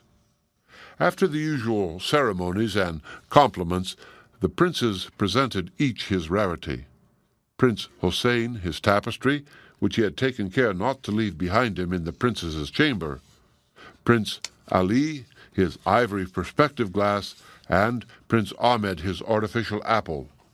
And after each had commended their present, when they put it into the Sultan's hands, they begged of him to pronounce their fate, and declare to which of them he would give the Princess Nuranihar for a wife, according to his promise. The Sultan of the Indies, having heard without interrupting them all that the princes could represent further about their rarities, and being well informed of what had happened in relation to the Princess Nuranihar's cure, remained some time silent, as if he were thinking on what answer he should make. At last he broke the silence and said to them, "I would declare for one of you children with a great deal of pleasure, if I could do it with justice. But consider whether I can do it or no.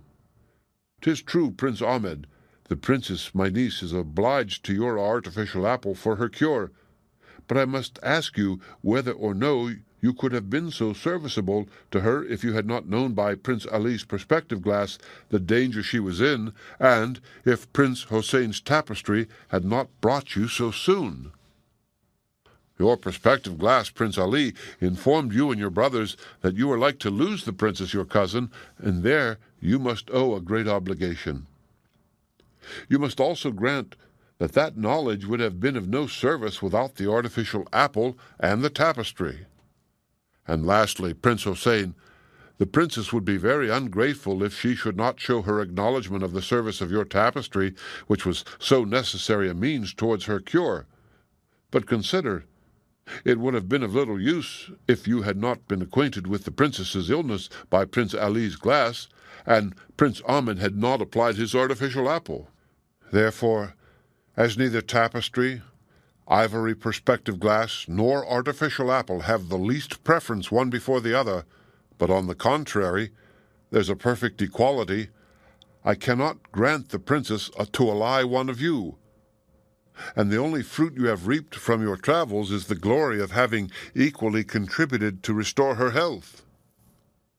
If all this be true, added the Sultan, you see that I must have recourse to other means to determine certainly in the choice I ought to make among you, and that, as there is time enough between this and night, I'll do it today.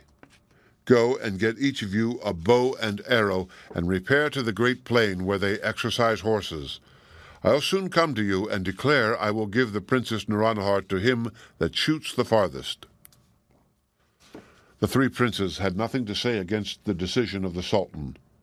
When they were out of his presence, they each provided themselves with a bow and arrow, which they delivered to one of their officers, and went to the plain appointed, followed by a great concourse of people. The Sultan did not make them wait long for him, and as soon as he arrived, Prince Hussein, as the eldest, took his bow and arrow and shot first. Prince Ali shot next, and much beyond him, and Prince Ahmed last of all. But it so happened that nobody could see where his arrow fell, and notwithstanding all the diligence that was used by himself and everybody else, it was not to be found far or near. And though it was believed that he shot the farthest, and that he therefore deserved the Princess Nuranahar, it was, however, necessary that his arrow should be found to make the matter more evident and certain. And, notwithstanding his remonstrance, the Sultan judged in favor of Prince Ali and gave orders for preparations to be made for the wedding, which was celebrated a few days after with great magnificence. Prince Hussein would not honor the feast with his presence. In short, his grief was so violent and insupportable that he left the court and renounced all rights of succession to the crown to turn hermit. Prince Ahmed, too, did not come to Prince Ali's and the Princess Nuranahar's wedding any more than his brother Hussein, but did not renounce the world as he had done. But, as he could not imagine what had become of his arrow, he stole away from his attendants and resolved to search after it, that he might not have anything to reproach himself with.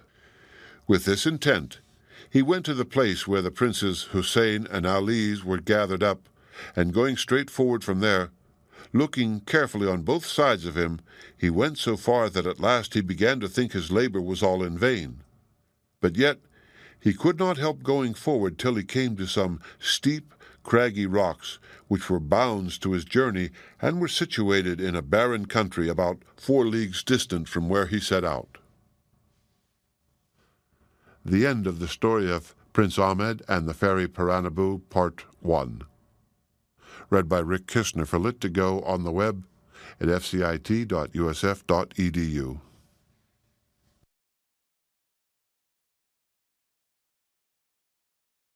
The Story of Prince Ahmed and the Fairy Parabanu II, from the Blue Fairy Book, edited by Andrew Lang.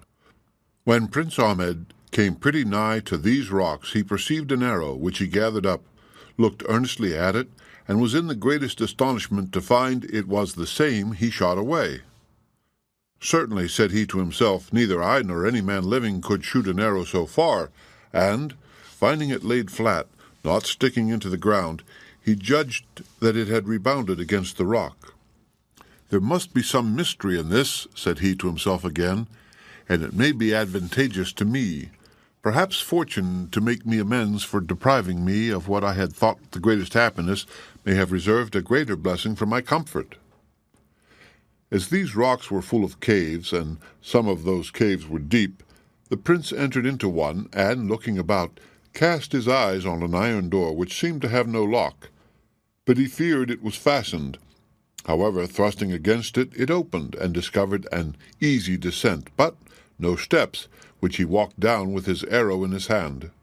At first he thought he was going into a dark, obscure place, but presently a quite different light succeeded that which he came out of, and, entering into a large, spacious place at about 50 or 60 paces distant, he perceived a magnificent palace, which he had not then time enough to look at. At the same time, a lady of majestic port and air advanced as far as the porch, attended by a large troop of ladies, so finely dressed and beautiful that it was difficult to distinguish which was the mistress. As soon as Prince Ahmed perceived the lady, he made all imaginable haste to go and pay his respects, and the lady, on her part, seeing him coming, prevented him from addressing his discourse to her first, but said to him, "Come near, Prince Ahmed, you are welcome." It was no small surprise to the prince to hear himself named in a place he had never heard of, though so nigh to his father's capital, and he could not comprehend how he should be known to a lady who was a stranger to him. At last he returned the lady's compliment by throwing himself at her feet, and rising up again, said to her, "Madam, I return you 1,000 thanks for the assurance you give me of a welcome to a place where I believed my imprudent curiosity had made me penetrate too far. But, madam, may I, without being guilty of ill manners, dare to ask you by what adventure you know me? and how you, who live in the same neighborhood with me, should be so great a stranger to me?" "Prince," said the lady, "let us go into the hall. There I will gratify you in your request." After these words, the lady led Prince Ahmed into the hall. Then she sat down on a sofa, and, when the prince, by her entreaty, had done the same, she said, "You are surprised, you say, that I should know you and not be known by you, but you will no longer be surprised when I inform you who I am. You are undoubtedly sensible that your religion teaches you to believe that the world is inhabited by genies as well as men. I am the daughter of one of the most powerful and distinguished genies, and my name is Parabanu. The only thing that I have to add is that you seemed to me worthy of a more happy fate than that of possessing the Princess Nuranahar, and that you might attain to it. I was present when you drew your arrow, and foresaw it would not go beyond Prince Hussein's. I took it in the air, and gave it the necessary motion to strike against the rocks near which you found it, and I tell you that it lies in your power to make use of the favorable opportunity which presents itself to make you happy." As the fairy Parabanu pronounced these last words with a different tone, and looked at the same time tenderly upon Prince Ahmed, with a modest blush on her cheeks, it was no hard matter for the prince to comprehend what happiness she meant. He presently considered that the Princess Nuranahar could never be his, and that the fairy Parabanu excelled her infinitely in beauty, agreeableness, wit, and, as much as he could conjecture by the magnificence of the palace, in immense riches. He blessed the moment that he thought of seeking after his arrow a second time, and yielding to his love. "Madam," replied he, "should I all my life have the happiness of being your slave, and the admirer of the many charms which ravish my soul, I should think myself the most blessed of men. Pardon in me the boldness which inspires me to ask this favor, and don't refuse to admit me into your court, a prince who is entirely devoted to you." "Prince," answered the fairy, "will you not pledge your faith to me, as well as I give mine to you?" "Yes, madam," replied the prince in an ecstasy of joy. "What can I do better and with greater pleasure?" "Yes, my sultaness, my queen, I'll give you my heart without the least reserve." "Then," answered the fairy, "you are my husband, and I am your wife. But, as I suppose," pursued she, "that you have eaten nothing today, a slight repast shall be served up for you, while preparations are making for our wedding feast at night. And then I will show you the apartments of my palace, and you shall judge if this hall is not the meanest part of it." Some of the fairy's women, who came into the hall with them and guessed her intentions, went immediately out, and returned presently with some excellent meats and wines. When Prince Ahmed had ate and drunk as much as he cared for, the fairy Parabanu carried him through all the apartments, where he saw diamonds, rubies, emeralds, and all sorts of fine jewels, intermixed with pearls, agate, jasper, porphyry, and all sorts of the most precious marbles. But not to mention the richness of the furniture, which was inestimable, there was such a profuseness throughout that the prince, instead of ever having seen anything like it, owned that he could not have imagined that there was anything in the world that could come up to it. "Prince," said the fairy, "if you admire my palace so much, which, indeed, is very beautiful, what would you say to the palaces of the chief of our genies, which are much more beautiful, spacious, and magnificent? I could also charm you with my gardens, but we will let that alone till another time. Night draws near, and it will be time to go to supper." The next hall which the fairy led the prince into, and where the cloth was laid for the feast, was the last apartment the prince had not seen, and not in the least inferior to the others. At his entrance into it, he admired the infinite number of sconces of wax candles perfumed with amber, the multitude of which, instead of being confused, were placed with so just a symmetry as formed an agreeable and pleasant sight. A large side table was set out with all sorts of gold plate, so finely wrought that the workmanship was much more valuable than the weight of the gold. Several choruses of beautiful women richly dressed and whose voices were ravishing began a concert, accompanied with all sorts of the most harmonious instruments, and when they were set down at table, the fairy Parabanu took care to help Prince Ahmed to the most delicate meats, which she named as she invited him to eat of them, and which the prince found to be so exquisitely nice that he commended them with exaggeration and said that the entertainment far surpassed those of man. He found also the same excellence in the wines, which neither he nor the fairy tasted of till the dessert was served up, which consisted of the choicest sweetmeats and fruits. The wedding feast was continued the next day, or rather, the days following the celebration were a continual feast. At the end of 6 months, Prince Ahmed, who always loved and honored the Sultan his father, conceived a great desire to know how he was, and that desire could not be satisfied without his going to see. He told the fairy of it, and desired she would give him leave. "Prince," said she, "go when you please, but first, don't take it amiss that I give you some advice how you shall behave yourself where you are going. First, I don't think it proper for you to tell the Sultan your father of our marriage, nor of my quality, nor the place where you have been.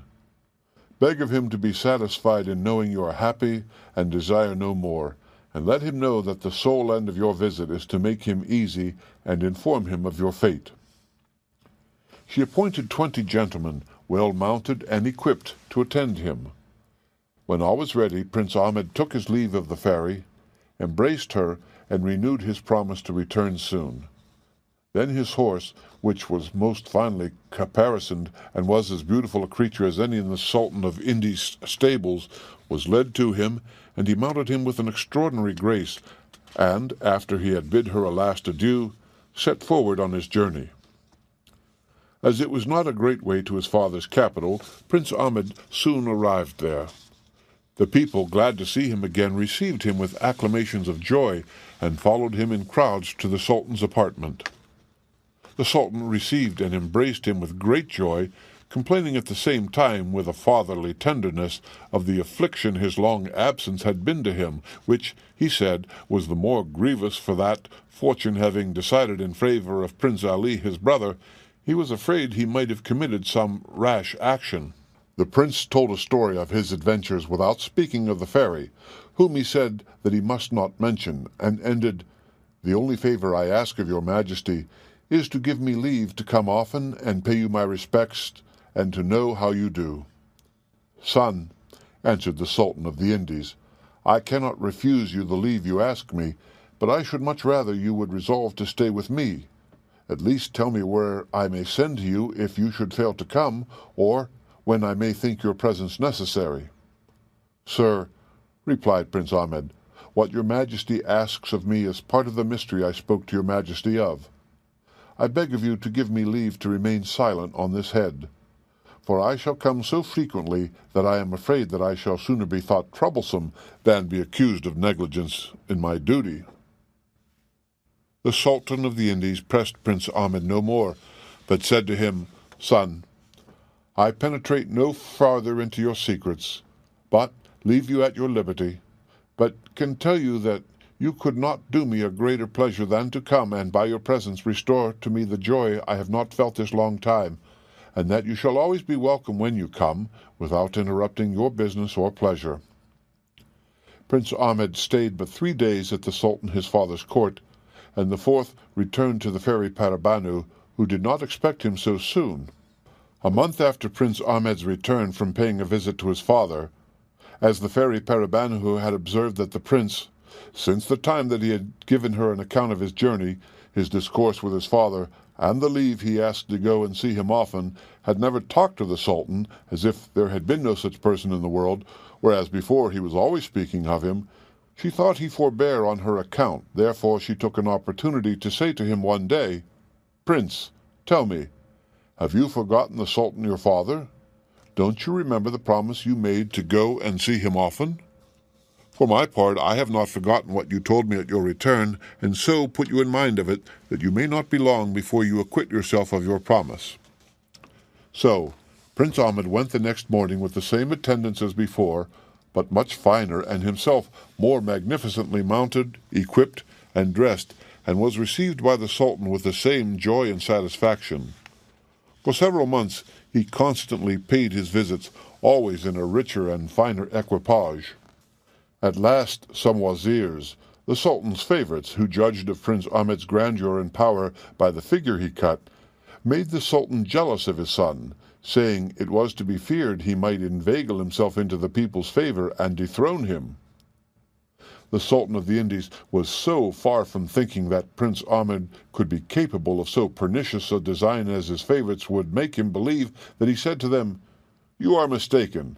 My son loves me, and I am certain of his tenderness and fidelity, as I have given him no reason to be disgusted." But the favorites went on abusing Prince Ahmed till the Sultan said, "Be it as it will, I don't believe my son Ahmed is so wicked as you would persuade me he is. However, I am obliged to you for your good advice, and don't dispute but that it proceeds from your good intentions." The Sultan of the Indies said this that his favorites might not know the impressions their discourse had made on his mind, which had so alarmed him that he resolved to have Prince Ahmed watched unknown to his Grand Wazir. So he sent for a female magician, who was introduced by a back door into his apartment. "Go immediately," he said, "and follow my son, and watch him so well as to find out where he retires, and bring me word." The magician left the Sultan, and knowing the place where Prince Ahmed found his arrow, went immediately thither, and hid herself near the rocks, so that nobody could see her. The next morning Prince Ahmed set out by daybreak, without taking leave either of the Sultan or any of his court, according to custom. The magician, seeing him coming, followed him with her eyes, till on a sudden she lost sight of him and his attendants. As the rocks were very steep and craggy, they were an insurmountable barrier, so that the magician judged that there were but two things for it: either that the prince retired into some cavern, or an abode of genies or fairies. Thereupon she came out of the place where she was hid, and went directly to the hollow way, which she traced till she came to the farther end, looking carefully about on all sides, but, notwithstanding all her diligence, could perceive no opening, not so much as the iron gate which Prince Ahmed discovered, which was to be seen and open to none but men, and only to such whose presence was agreeable to the fairy Parabanu. The magician, who saw it was in vain for her to search any farther, was obliged to be satisfied with the discovery she had made, and returned to give the Sultan an account. The Sultan was very well pleased with the magician's conduct, and said to her, "Do you as you think fit. I await patiently the event of your promises," and to encourage her made her a present of a diamond of great value. As Prince Ahmed had obtained the fairy Parabanu's leave to go to the Sultan of the Indies court once a month, he never failed, and the magician, knowing the time, went a day or two before to the foot of the rock where she lost sight of the prince and his attendants, and waited there. The next morning Prince Ahmed went out as usual at the iron gate with the same attendants as before, and passed by the magician, whom he knew not to be such, and, seeing her lie with her head against the rock, and complaining as if she were in great pain, he pitied her, turned his horse about, went to her, and asked her what was the matter with her, and what he could do to ease her. The artful sorceress looked at the prince in a pitiful manner, without ever lifting up her head, and answered in broken words and sighs, as if she could hardly fetch her breath, that she was going to the capital city, but on the way thither she was taken with so violent a fever that her strength failed her, and she was forced to lie down, where he saw her, far from any habitation, and without any hopes of assistance. "Good woman," replied Prince Ahmed, "you are not so far from help as you imagine. I am ready to assist you, and convey you where you will meet with a speedy cure. Only get up, and let one of my people take you behind him."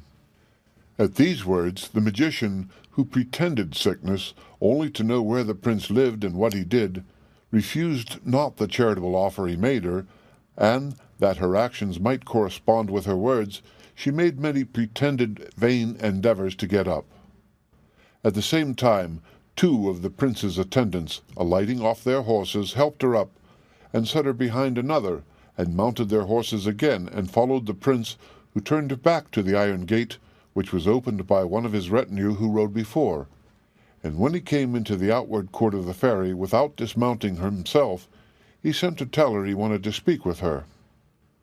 The fairy Parabanu came with all imaginable haste, not knowing what made Prince Ahmed return so soon, who, not giving her time to ask him the reason, said, "Princess, I desire you would have compassion on this good woman," pointing to the magician, who was held up by two of his retinue. "I found her in the condition you see her in, and promised her the assistance she stands in need of, and am persuaded that you, out of your own goodness, as well as upon my entreaty, will not abandon her."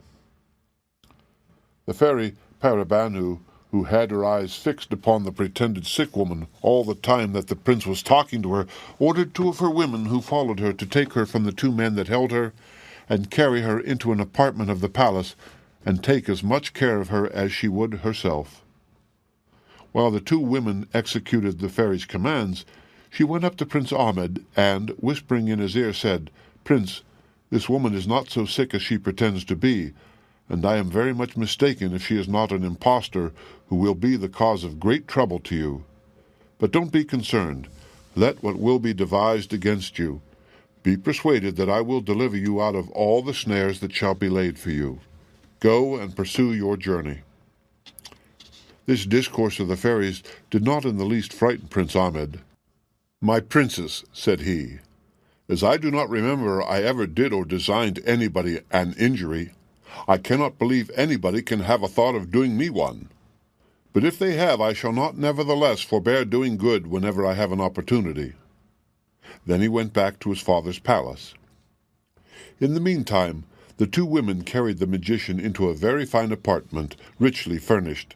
First, they sat her down upon a sofa with her back supported with a cushion of gold brocade, while they made a bed on the same sofa before her, the quilt of which was finely embroidered with silk, the sheets of the finest linen, and the coverlet cloth of gold. When they had put her into bed, for the old sorceress pretended that her fever was so violent she could not help herself in the least, one of the women went out and returned soon again with a china dish in her hand full of a certain liquor, which she presented to the magician, while the other helped her to sit up. "Drink this liquor," said she. "It is the water of the fountain of lions, and a sovereign remedy against all fevers whatsoever. You will find the effect of it in less than an hour's time." The magician, to dissemble the better, took it after a great deal of entreaty, but at last she took the china dish, and holding back her head, swallowed down the liquor. When she was laid down again, the two women covered her up. "Lie quiet," said she who brought her the china cup, "and get a little sleep if you can. We'll leave you, and hope to find you perfectly cured when we come again an hour hence." The two women came again at the time they said they should, and found the magician up and dressed and sitting upon the sofa. "O admirable potion," she said, "it has wrought its cure much sooner than you told me it would, and I shall be able to prosecute my journey." The two women, who were fairies as well as their mistress, after they had told the magician how glad they were that she was cured so soon, walked before her and conducted her through several apartments, all more noble than that wherein she lay, into a large hall, the most richly and magnificently furnished of all the palace. Fairy Parabanu sat in this hall on a throne of massive gold, enriched with diamonds, rubies, and pearls of an extraordinary size, and attended on each hand by a great number of beautiful fairies, all richly clothed. At the sight of so much majesty, the magician was not only dazzled, but was so amazed that, after she had prostrated herself before the throne, she could not open her lips to thank the fairy as she proposed.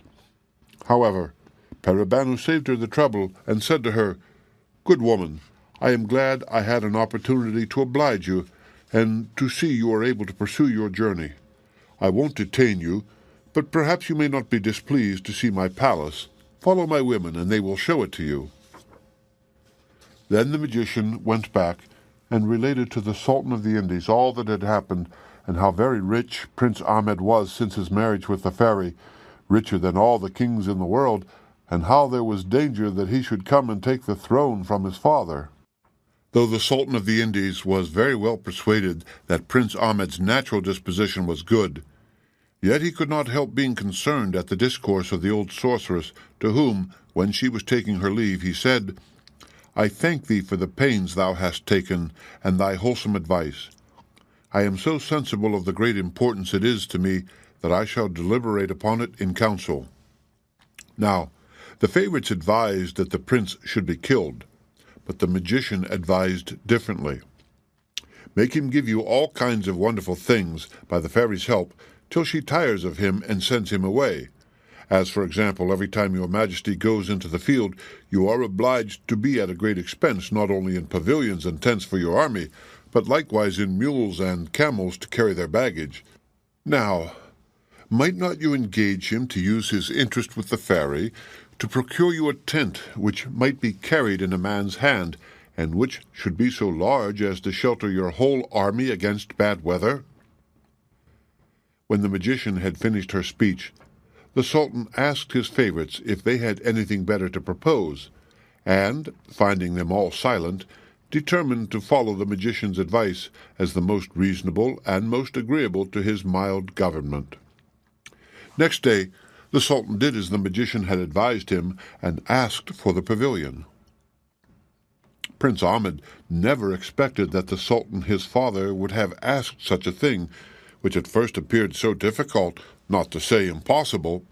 Though he knew not absolutely how great the power of genies and fairies was, he doubted whether it extended so far as to compass such a tent as his father desired. At last he replied, "Though it is with the greatest reluctance imaginable, I will not fail to ask the favor of my wife your majesty desires, but will not promise you to obtain it, and if I should not have the honor to come again to pay you my respects, that shall be the sign that I have not had success. But beforehand, I desire you to forgive me, and consider that you yourself have reduced me to this extremity." "Son," replied the Sultan of the Indies, "I should be very sorry if what I ask of you should cause me the displeasure of never seeing you more. I find you don't know the power a husband has over a wife, and yours would show her that her love to you was very indifferent if she, with the power she has of a fairy, should refuse you so trifling a request as this I desire you to ask of her for my sake." The prince went back, and was very sad for fear of offending the fairy. She kept pressing him to tell her what was the matter, and at last he said, "Madam, you may have observed that hitherto I have been content with your love, and have never asked you any other favor. Consider then, I conjure you, that it is not I, but the Sultan my father, who indiscreetly, or at least I think so, begs of you a pavilion large enough to shelter him, his court, and army from the violence of the weather, and which a man may carry in his hand. But remember, it is the Sultan my father asks this favor." "Prince," replied the fairy, smiling, "I am sorry that so small a matter should disturb you, and make you so uneasy as you appeared to me." Then the fairy sent for her treasurer, to whom, when she came, she said, "Norghan," which was her name, "bring me the largest pavilion in my treasury." Norghan returned presently with the pavilion, which she could not only hold in her hand, but in the palm of her hand when she shut her fingers, and presented it to her mistress, who gave it to Prince Ahmed to look at. When Prince Ahmed saw the pavilion which the fairy called the largest in her treasury, he fancied she had a mind to jest with him, and thereupon the marks of his surprise appeared presently in his countenance, which Peribanu perceived, burst out laughing. "What, Prince," cried she, "do you think I jest with you? You'll see presently that I am in earnest. Norghan," said she to her treasurer, taking the tent out of Prince Ahmed's hands, "go and set it up, that the prince may judge whether it may be large enough for the Sultan his father."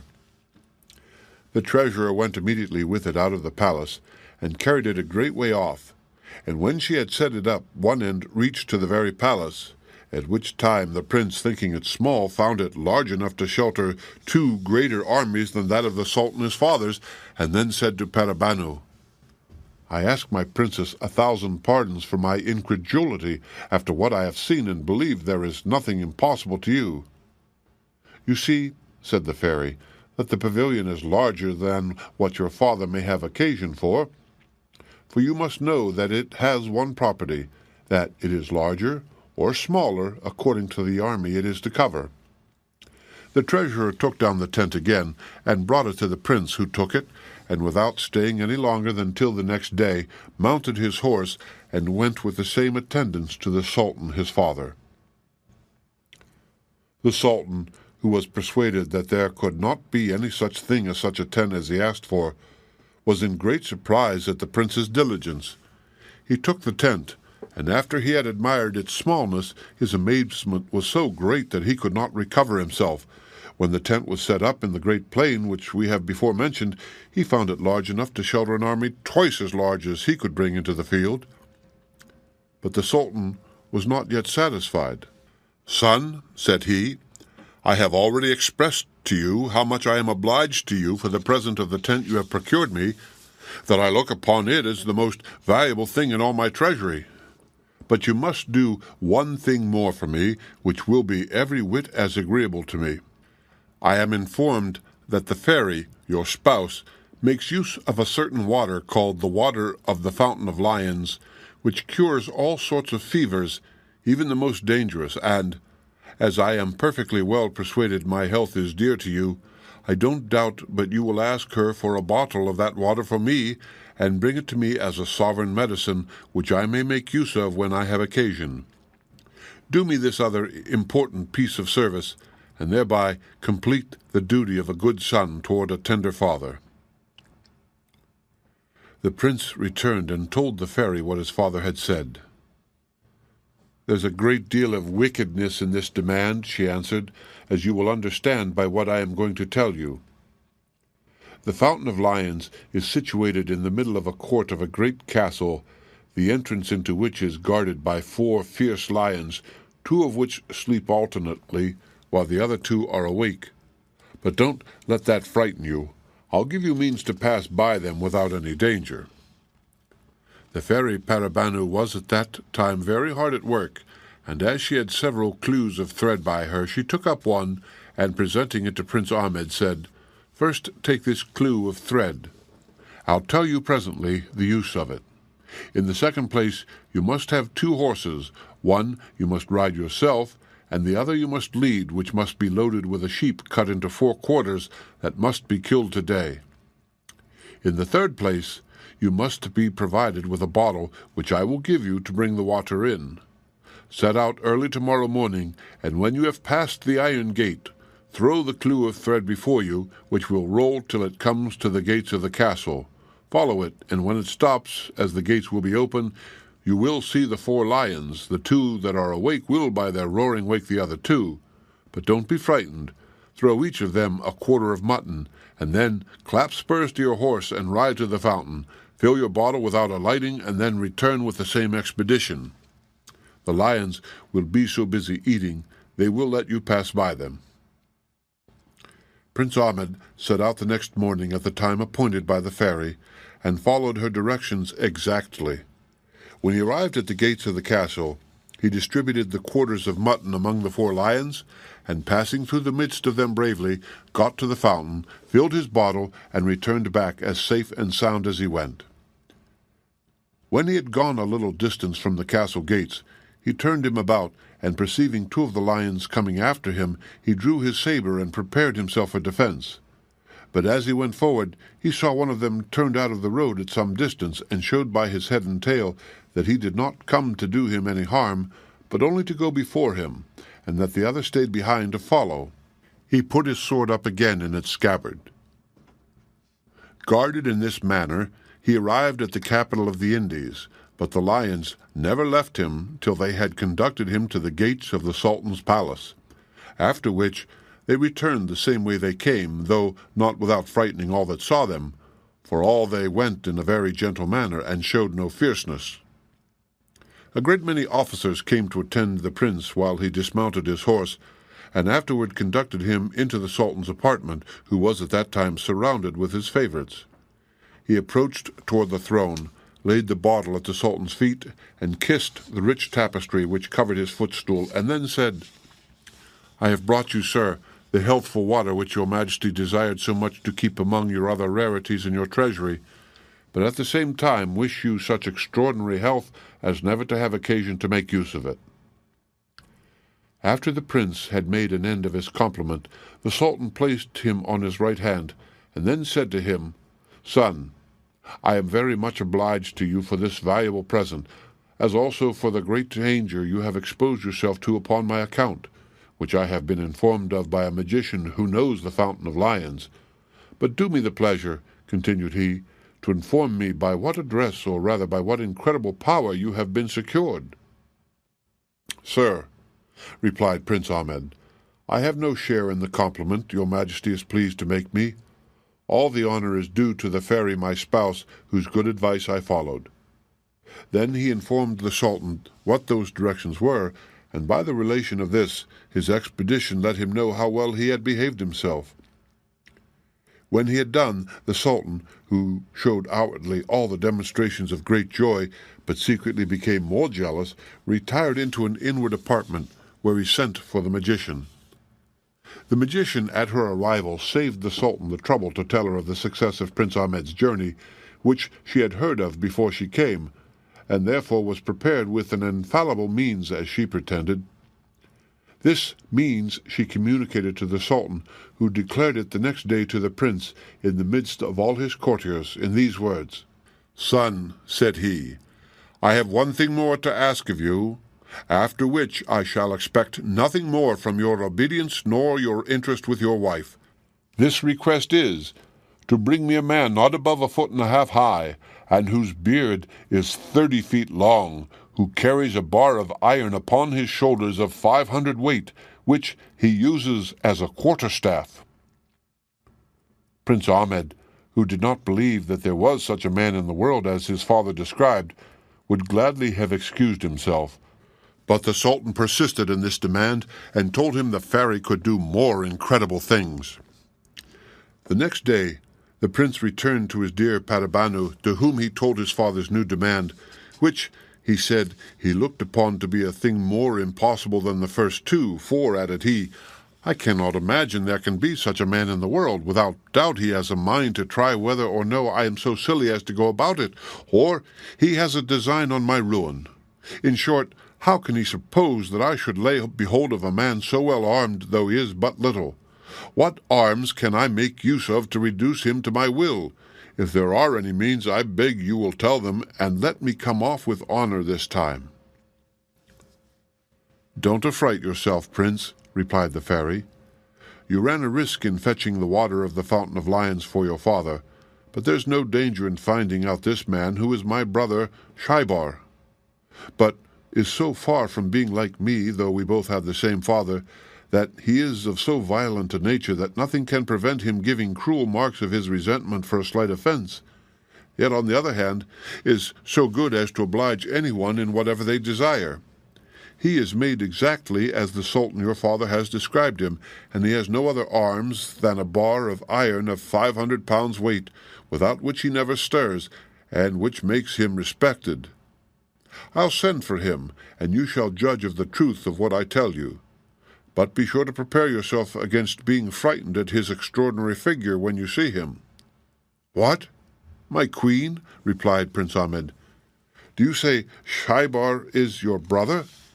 Let him be never so ugly or deformed, I shall be so far from being frightened at the sight of him, that, as our brother, I shall honor and love him."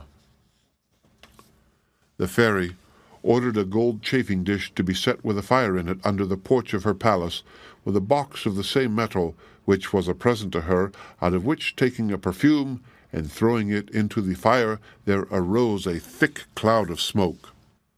Some moments after, the fairy said to Prince Ahmed, "See, there comes my brother."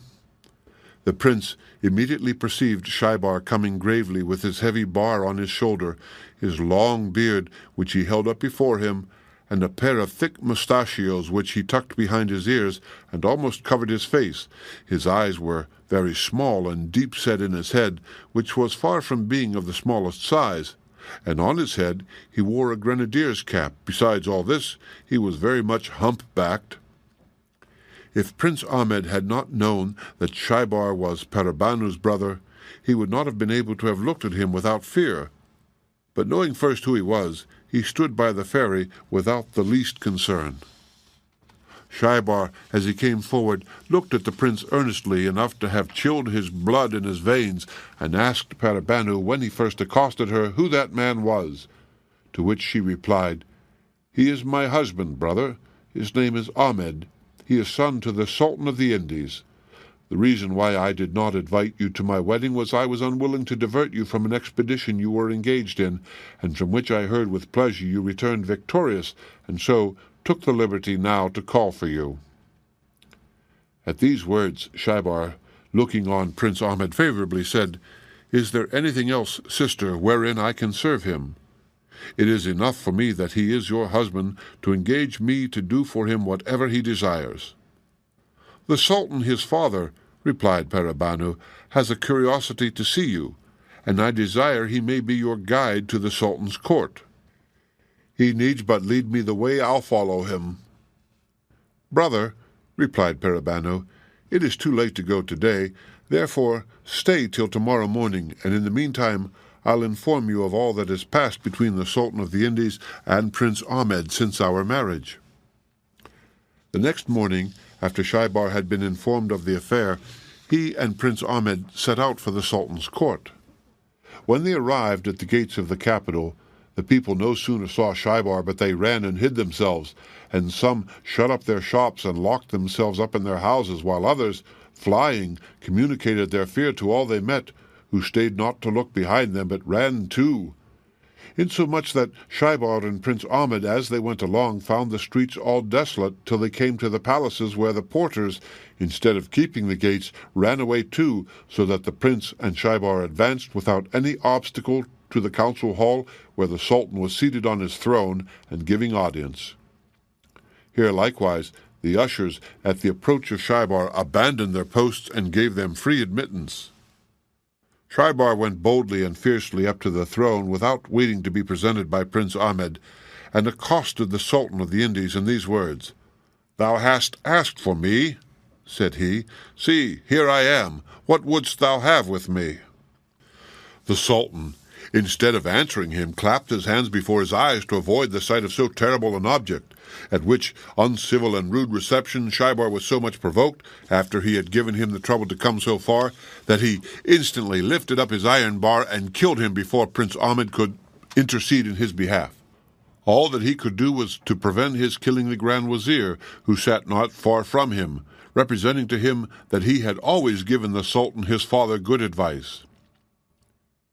"These are they, then," said Shaibar, "who gave him bad." And as he pronounced these words, he killed all the other wazirs and flattering favorites of the Sultan, who were Prince Ahmed's enemies. Every time he struck, he killed someone or other, and none escaped but they who were not so frightened as to stand staring and gaping, and who saved themselves by flight.